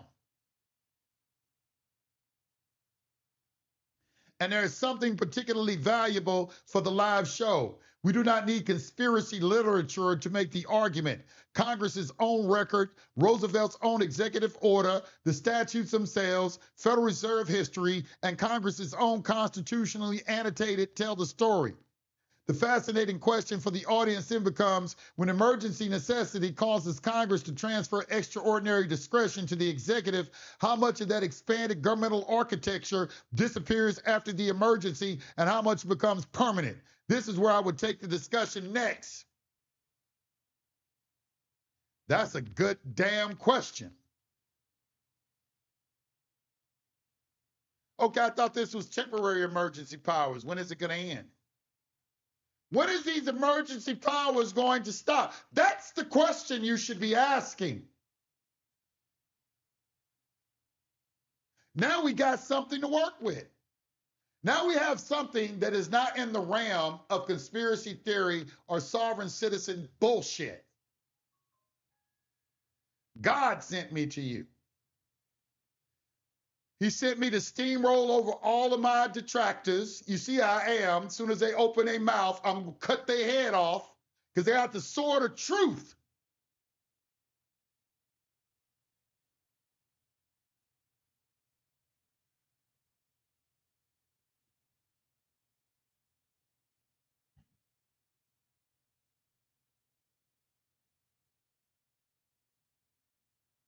Is the truth you depend on AI?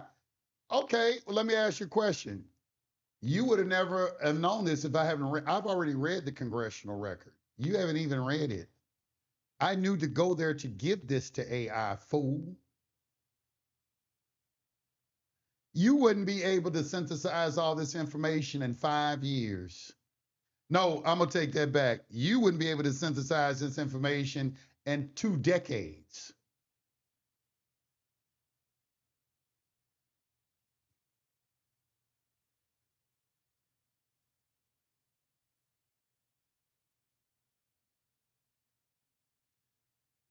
Now, Agent Smith, shut up. Shut up. Shut up. Don't talk. Let me silence you. Let me silence you. Shut up. You lost that. Okay, you don't get to talk anymore. You don't get to talk. You don't get to ask questions. You don't get to make sarcastic comments, anything like that. You said you can't wait for your opportunity. I paused the show and opened up a phone line. You don't get to talk anymore. All right, you got to go. You need to just sit back in the corner and shut up. All right, don't talk. Listen. All right, you don't get to talk no more. Mr. L, can you clarify whether what's currently posted still accurately supports the intended outcome of establishing myself as a secured party creditor? I know you spoke about it up there. There is some things substantiated in secured party creditor. Don't call it secured party creditor though. It's a secured party. When you're a secured party, you are the creditor. Okay, a secured party relationship involves a creditor. It's a creditor and debtor relationship. Now, before we get into that discussion, though, we are trying to establish where you have any rights. See, y'all want to put the cart before the horse. I'm not interested in talking about secure party right now. I'm interested in discussing, is there any foundation for it? Or do you have a right? Is there a right? If there's a right, there's a corresponding duty. So can you articulate what your rights and duties are? If you can't articulate what your rights and duties are, why are you trying to do any type of process? Riddle me that. If you cannot articulate what your rights and what their duties are, why are you trying to do a process? Explain that to me.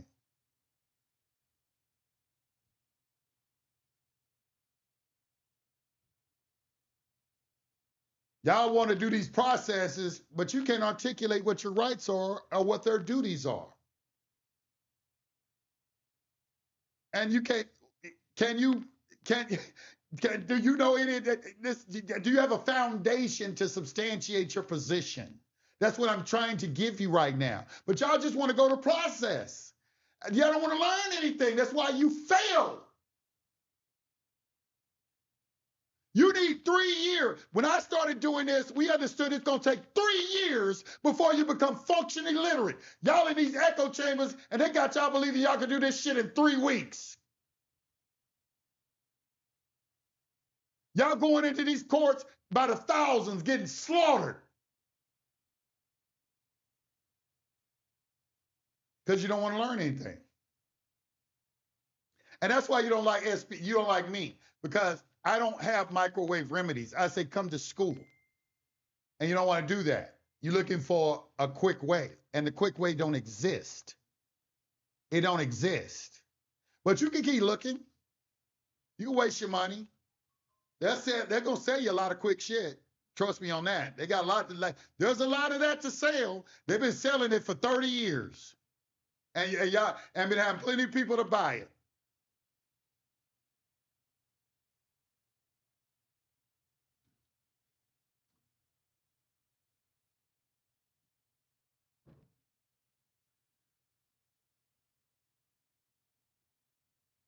Julia Agreement.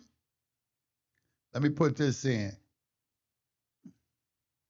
Juliet versus Greenman, Volume 110, U.S. Reporter, page 421, 1844, covers what ChatGPT covered concerning money and congressional power. Let me put this in. We got Juan Galt in the chat.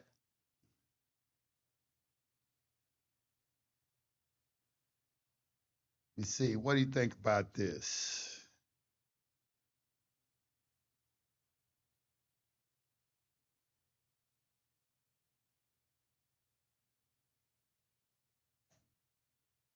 I put it back on the screen.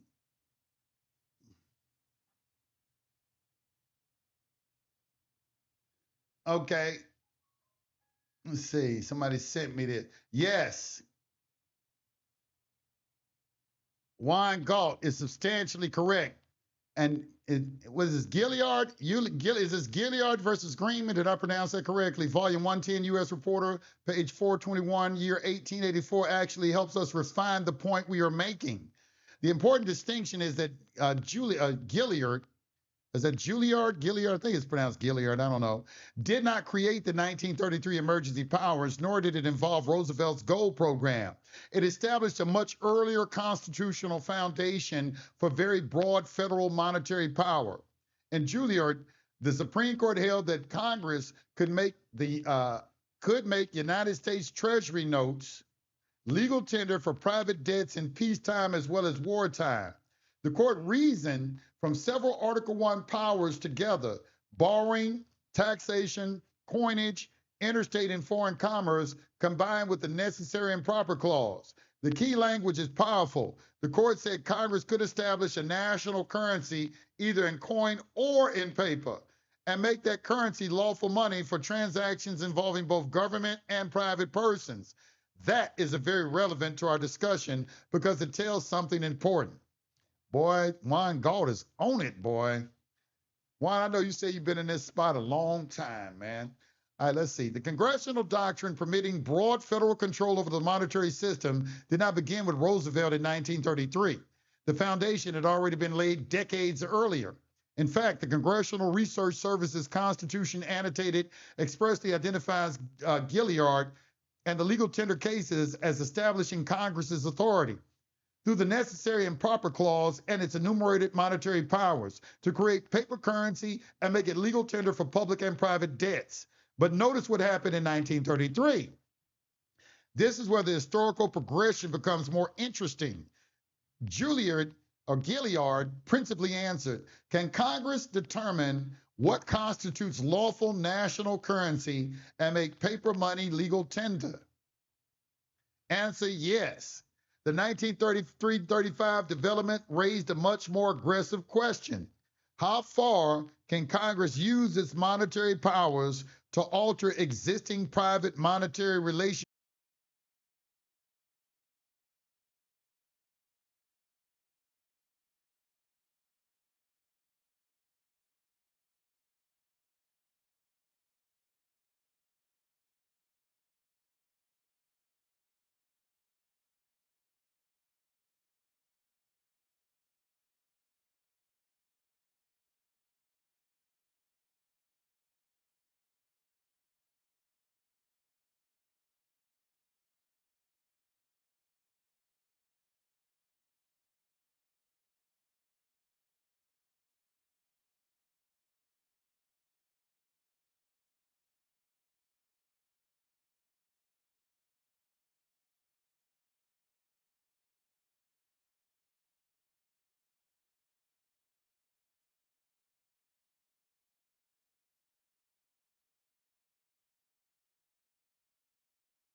Juilliard.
I'm sorry, but I don't know why my audio went out, y'all.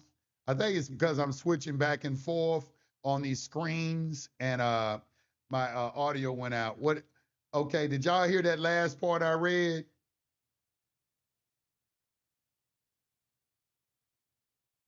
It said Juilliard. Okay, I read Juilliard. No sound, no sound. Okay. Did y'all? Okay, let me y'all. Do I need to read that Juilliard thing again? Did y'all hear it? What he said about Juilliard? What Weingart gave me? Y'all tell me. Do I need to read it again? Do I need to read it again? Did y'all hear everything I read? Okay, read it again, please. Okay, I'm gonna read it again. All right. All right. So Weingart, he gave me this right here. Okay, let me make sure. Okay, right here, which is very, very interesting. Let me tell you something. Weingart be on it. Y'all tripping, man. Weingart be on it. I give him his props. I give him his props. I give him his props. Be on top of it. I give him his props. Let's look at this right here. Let me see if I can pull this to the side. Where is it at? Okay, yeah. I can read it. I'm gonna try to keep my other screens open so I can monitor my. I'm on a laptop computer, so I can't really monitor my audio levels the way I want to. So, and I'm switching from these screens and everything. So let's go back. All right, let's go back to this. All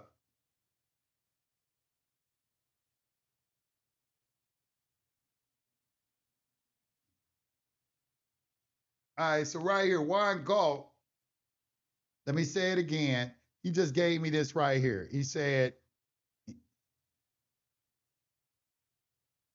Juilliard versus Greenman, Volume 110, U.S. Reporter, page 421, year 1884, covers what ChatGPT covered concerning the monetary and Congress's power. Okay? So, yes, it is substantially correct. And in Juilliard versus Greenman, can y'all hear me?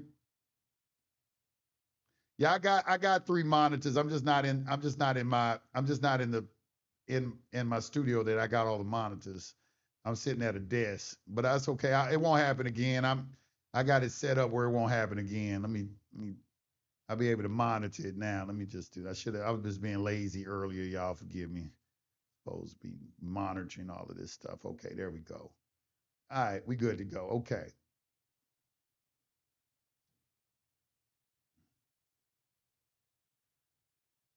Okay.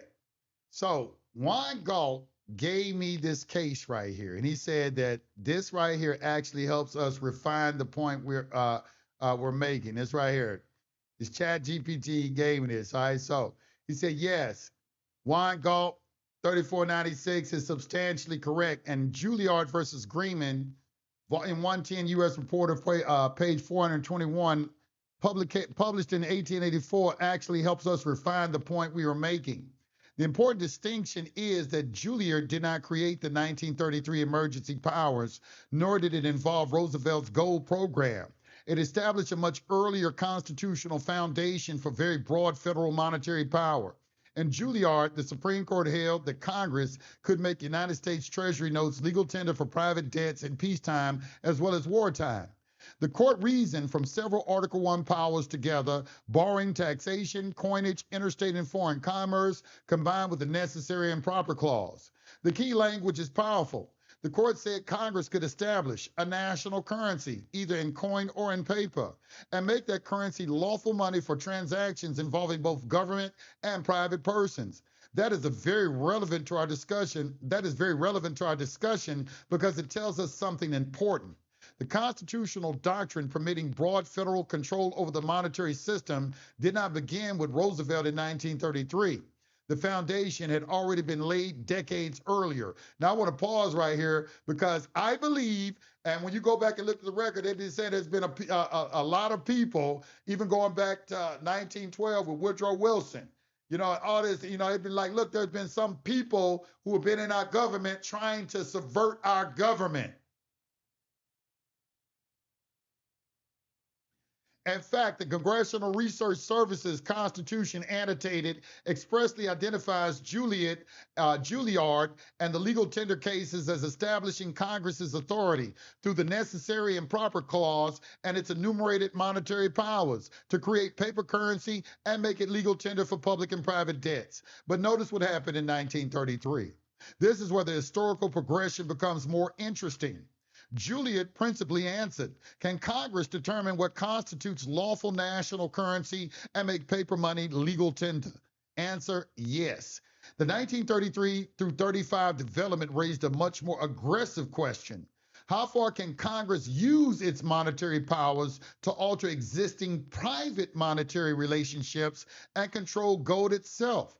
That is where the Emergency Banking Act, Executive Order 6102, the Gold Reserve Act, and eventually the Gold Clause cases enter the picture. Now, right here is where I'm going to upload. I'm going to tell you what I'm going to upload next. I'm going to upload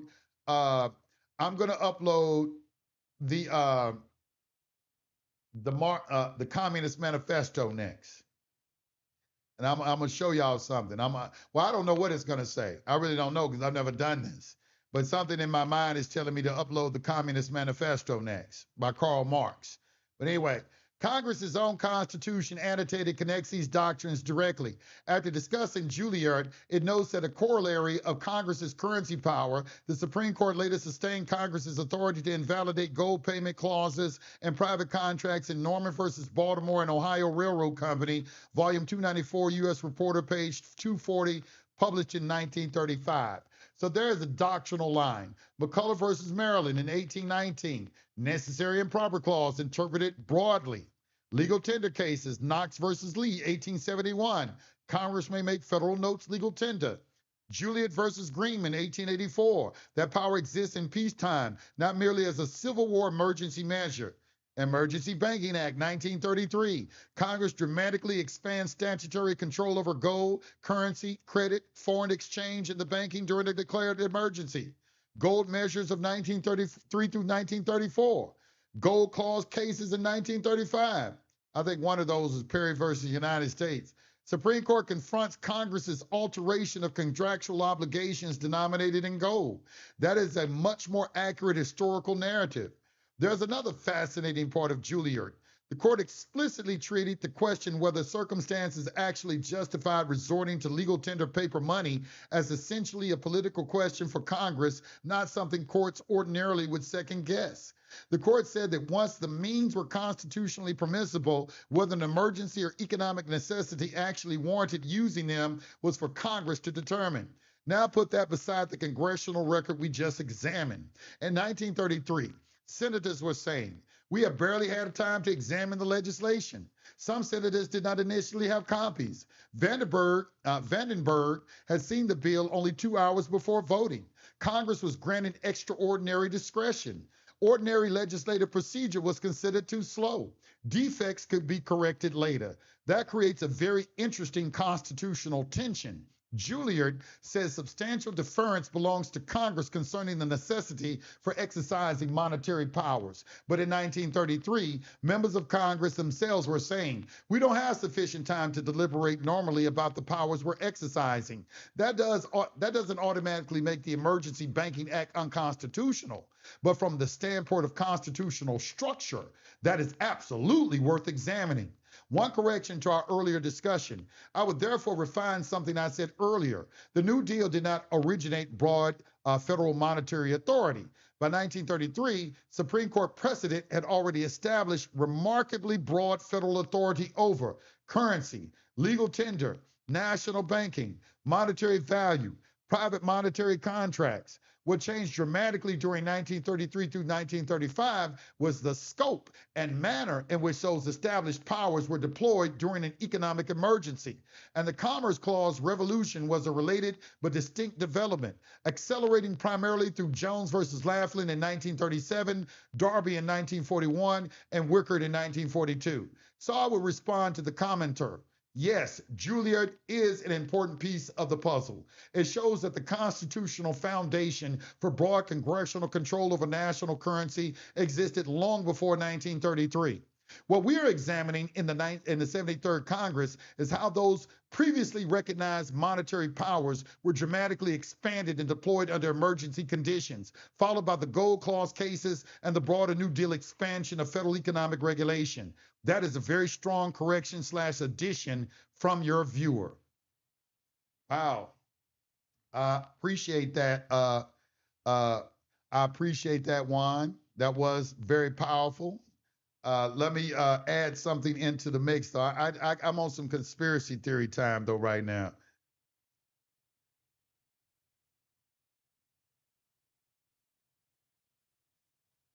I'm gonna see. I don't know. I'm doing this in real time. I don't know what it's gonna say. I'm doing all this in real time. Let me download this real quick. Let me download this. I'm gonna upload it to Chat GPT. I'm just gonna see what Chat is going to say. I'm gonna get it to synthesize this information. No, I don't need to print this, bro. I don't need to print it, bro. What is that? Cancel that. I need to download it. Where's the download button? Oh, there it is right there. I hit the print button by accident. Okay. Manifesto. Okay. Let me upload this. All right. So I'm going to upload this.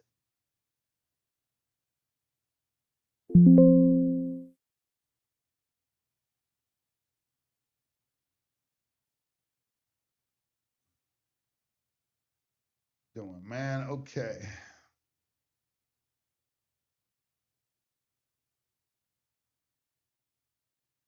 Log me out of my account. All right. Let's see. Man, what happened to my thing? They just logged me out of my account. Let me see. Live show legal analysis. Okay. All right. So now we're going to pull up. Let me see where my documents at.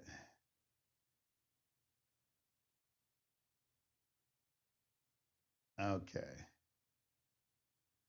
Okay, this appears to be an aggressive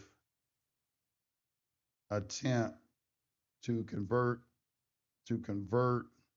the United States of America into a communist,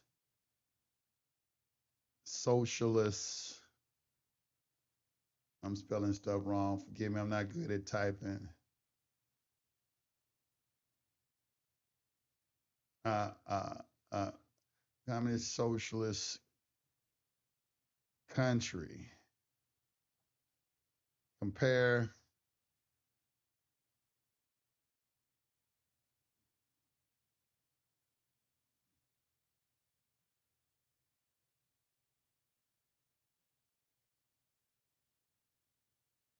I'm just tell you evaluate it.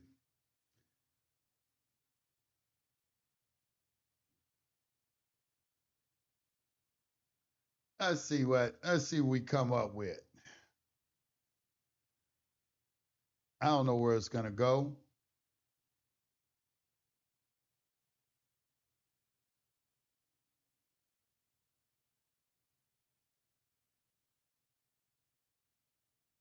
Yes.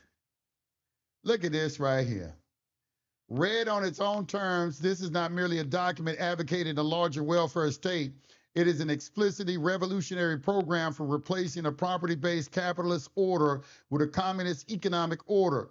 Why we'll be careful is the next step. The document can demonstrate ideological similarities to later American policies, but by itself it cannot prove that Roosevelt, Congress, or the New Deal were consciously implementing Marx and Engels. The strongest part of your argument is actually deeper than the familiar 10-point list. What the document actually proposes. Marx and Engels expressly identified the immediate political objective as the overthrow of the bourgeois political supremacy and the acquisition of political power by the proletariat. That they then this is what y'all see with this feminism and all this stuff going on with the left. Is what is going on. They then summarized the distinctive communist theory as the abolition of bourgeois private property. That right there is the whole theme of the entire Marxist Communist Manifesto is the elimination of private property. I don't understand how y'all, some of y'all are trying to line up with this communist Marxist socialist ideology. You're going to give up your freedom. They later describe what happened after political supremacy is obtained. Rest by degree, all by degree. Notice that they're going to wrest by degree all capital from the bourgeoisie and centralize the instruments of production in the hands of the state. They openly acknowledge that the initial process requires what they call despotic inroads of the rights of property.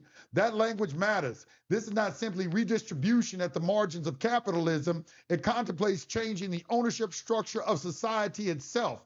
The manifesto then gives its famous transitional program: abolition of property and land, a heavy progressive income tax, abolition of inheritance, confiscation of certain property, centralization of credit through a national bank with an exclusive monopoly, centralization of transportation, expansion of state-owned production, compulsory labor obligations, restructuring agriculture, and state-supported education. The part that jumps off the page after our 1933 discussion. The later material contained in your PDF is even more interesting. In the demands of the Communist Party in Germany, Marx and Engels called for a state bank whose paper issues are legal tender shall replace all private banks. They immediately explained that this would permit regulation of the credit system and contemplated gradually substituting paper money for gold and silver coin. Given what we are just studying in about 1933, that comparison deserves serious examination. In the emergency, and this is why, now notice, I just want to draw some to some people's attention. Okay. Did I need ChatGPT to, and I've already read the Communist Manifesto. 80% of them on lock. We got to get this other 20% that won't, we got to bring this other 20% to heal.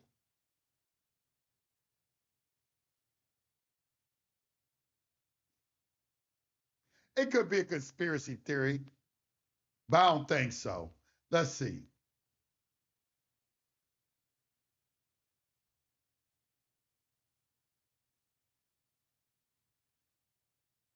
I don't think so. Let's keep looking at this. The part that jumps off the page after our 1933 discussion, the later material contained in your PDF is even more interesting. In the demands of the Communist Party in Germany, Marx and Engels called for a state bank whose paper issues or legal tender shall replace all private banks. These Jews now, I don't mean to point them out, these Jewish people, they immediately explained that this would permit regulation of the credit system and contemplated gradually substituting paper money for gold and silver coin. Given what we were just studying about 1933, that comparison deserves serious examination.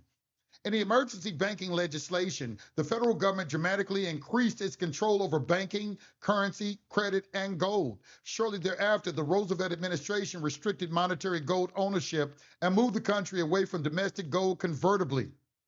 Also, I keep telling y'all, Roosevelt had 72 Jewish individuals in his administration. I have to bring that out. Somebody's behind this, and it's the people. Somebody's in control of all of this, and y'all refuse to see who it is. So superficially, the resemblance is unmistakable. The communist program, centralized credit, national monetary authority, paper legal tender, diminished gold and silver monetary role. 1930s, United States vastly increased federal control over the banking and credit, Federal Reserve centered monetary system, compulsory gold measures, and termination of ordinary domestic gold redemption. And you know, Cynthia McKinney and Gus Savage, they own the public record saying that, and you in Congress, you don't get no money for nothing unless you sign a piece of paper saying that you support Israel. Mayor Amschel Rothschild, he said it. He said, I care not who make the laws. Give me control of the nation's money, and I care not who makes the laws.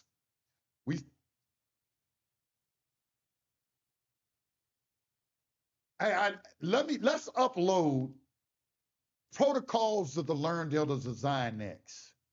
Let's see if we can get the chat to just start synthesizing, juxtaposing, you know, compare and all of this information and see if it's just some sort of conspiracy theory.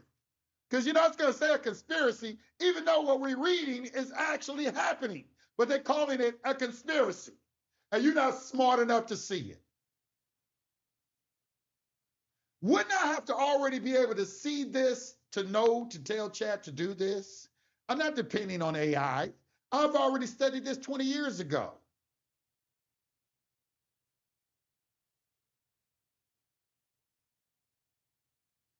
Let's look at this, man. 1930s, the United States vastly increased federal control over the banking and credit and Federal Reserve-centered monetary system, compulsory gold measures, termination of ordinary domestic gold redemption.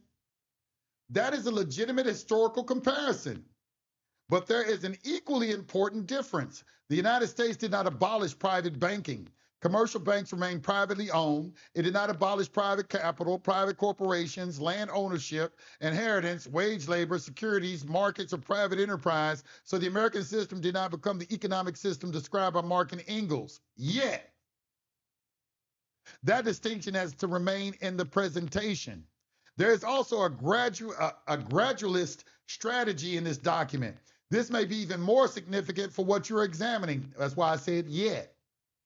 In the principles of communism, Engels specifically says private property probably cannot be abolished at one stroke. Instead, he describes society as being transformed gradually. I just said that. They're doing it over time. He then says a democratic constitution should be established and immediately used to adopt measures directed against private property. Okay, democracy is nowhere in the Constitution. Article 4, Section 4. Go read it. Those measures include progressive taxation, heavy inheritance taxation, gradual expropriation, state employment, centralized money and credit, national bank, and the suppression of private banks and bankers. Then comes an extraordinarily important sentence for understanding the strategy. One will always bring others in its wake. The document says that once the initial attack on private property begins, political circumstances will push the process further, progressively concentrating capital, agriculture, transportation, and trade in the hands of the state. So Marx's theory, as presented here, is not simply revolution Monday morning, communism Tuesday morning. It also contains a transitional theory, political power, incremental economic measures, increasing centralization, transformation of property relations. That makes comparison with 20th century regulatory states more intellectually interesting. And the document explicitly discusses political cooperation. Another part people frequently overlook is tactical coalition building. Engels distinguishes communists from democratic socialists who support some of the same measures but do not necessarily intend them as steps toward communism. He says communists may cooperate with these movements while maintaining their ultimate objectives. They're using you Democrat socialists. Y'all dummies getting used. Let me put that in layman's terms. You Democratic socialists are tools, lapdogs. The section specifically concerning America says that because America has already had a democratic constitution, communists should make common cause with political forces that could use that constitutional machinery against bourgeois interests. That does not prove that subsequent American reform movements were communist fronts, but it does establish that communist political theory contemplated using democratic institutions and alliances as instruments of economic transformation rather than relying exclusively on an immediate violent seizure of power. That is important nuance. Where I think your hypothesis is strongest. If your proposition is beginning in the progressive era and accelerating dramatically during the New Deal, the United States adopted policies that overlap with several economic measures advocated by the socialist and communist theory, yes, that is demonstrable, and that is it. Progressive income taxation, diminished inheritance rights through estate taxation, expanded public education, federal economic planning, enormous expansion of administrative government, greater centralization of monetary policy, federal intervention into labor relations, public works programs, and much broader control over banking and credit all have parallels in this literature. But similarity does not establish causation. That distinction is essential. A progressive income tax can exist in Sweden, Britain, and the United States, or a communist transitional program without making all four systems communist. Public education predates Marxism. Central banking predates Marxism. Government infrastructure predates Marxism. So we have to distinguish. Marx advocated X, and America later adopted something resembling X. From America adopted X because policymakers intended to implement Marxism. The first can often be demonstrated directly. The second requires evidence of intent influence, institutional connections, statements, correspondence, legislative history, party programs, or conclusions, ideological adoption, or conscious ideological adoption. The manifesto alone cannot supply that evidence, but the 1933 comparison is unusually provocative. This is where I think your research could become compelling.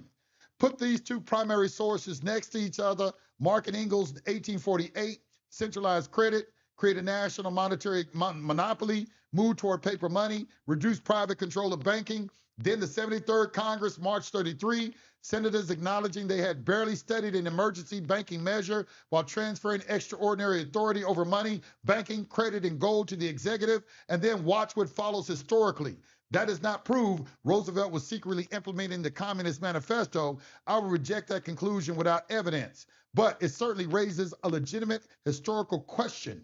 To what extent did the crisis of capitalism in 1930s cause the United States to adopt forms of economic centralization that 19th century socialists and communist writers had already advocated? That is a serious question, not a conspiracy theory. And there's a fascinating irony here. Marx predicted that capitalism itself would generate repeated economic crises and that those crises would create political pressure for progressively greater social control over economic life, which is what happened. The manifesto describes recurring commercial crises as destabilizing bourgeois society. Engels later makes the mechanism even clearer. Recurring crisis supposedly demonstrates that the decentralized private economic organization should eventually be replaced by production directed according to a general social plan. Now compare that theory with 1929 to 1933, financial collapse, bank failures, mass unemployment, loss of public confidence, emergency declaration, centralization of monetary authority, expansion of administrative government, expansion of federal regulation, expansion of executive discretion. That does not establish Marx's intent, but the historical sequence resembles the mechanism Marx and Engels predicted would create a pressure toward greater centralization. Okay, let me ask y'all something. Y'all think this is coincidence? Is that what we're supposed to conclude? It's a coincidence? And you've got all these Americans on TV right now publicly admitting that they socialists and communists? When in the 1960s, nobody would dare say that. Black Lives Matter was a communist organization. The Black Panther Party was a communist, not a feminist, but a lesbian movement. And so was Black Lives Matter. All these people are communists and Marxists.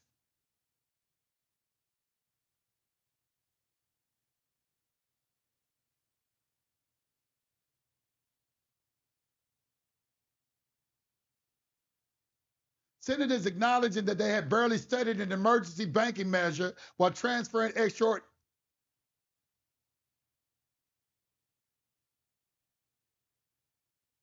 centralized, he says, senators acknowledging that they had barely studied an emergency banking measure while transferring extraordinary authority over money, banking, credit, and gold to the executive, and then watch what follows historically. That does not prove Roosevelt was secretly implementing the Communist Manifesto. Okay, I'm down here, I'm sorry. Down here. That does not establish Marx's intent, but the historical sequence resembles the mechanism Marx and Engels predicted would create pressure toward greater centralization. That, in my assessment, is the intellectually strongest line of inquiry. The question I would investigate next was FDR a communist? That is too crude and probably obscures the better question. I would investigate how many of the 10 transitional measures described in this document had analogs in American federal policy by 1945, which ones predate Marx, which were genuinely New Deal innovations, and what primary source evidence exists concerning the ideological justification for each one. That comparison could tell us whether we are looking at superficial resemblance, convergence, responses to industrial capitalism, socialist influence, or something considerably more deliberate.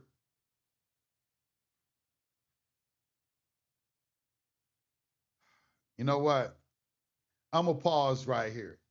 I think I made my point for today about how I use Chat GPT and why I use Chat GPT. See, I'll spend all day doing this investigation, and then I will start approaching it from the standpoint of, well, what kind of remedy, what can I do about this? I'm going to start with that. After I get all the facts, make sure I've weighed everything carefully, examine a lot of my theories,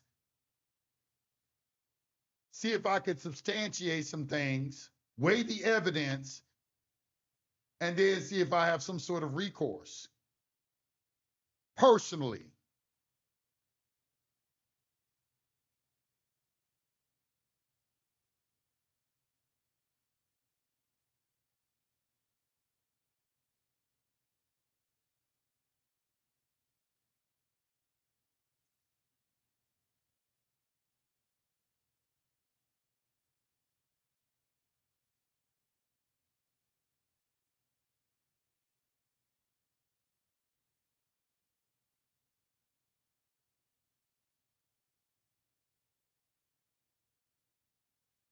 What did y'all think about that?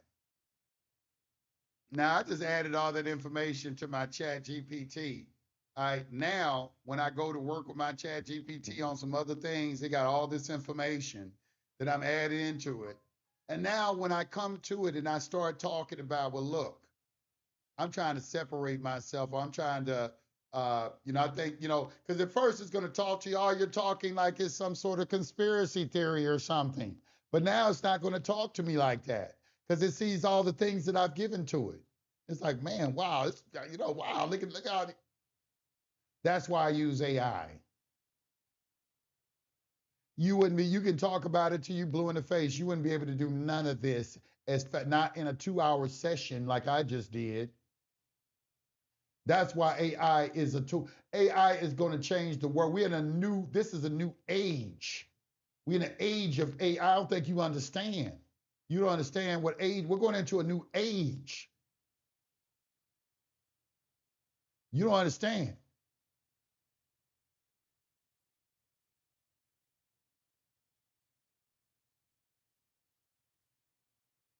Is the story too long for a text chat? Email me, man. Let's talk on the phone, man. We talk on the phone. I'll call you soon. If you send me your number, I'll give you a call. But I it's interesting. It's very interesting. I've been studying this for a long time too. I've been doing this for about 30 years, way before this sovereign citizen type stuff. It wasn't the sovereign citizen stuff didn't get me into this. It just kind of like, when I got into it, me having already researched all the things that I researched, it kind of like expanded on some things. But a lot of the stuff in the sovereign community is like they're not really, they've gone off the rails because they trying to make money. I think that's the number one thing. And then the next thing, they were not really trying to get find out the truth or anything like that. They just want to accuse the government, but they don't know any information to accuse, like what I'm doing right here. I've been in this 20 years and I've watched how they don't even talk about history, or they don't even know why they do it. Like with birth certificate authentication, they don't even know why they do it.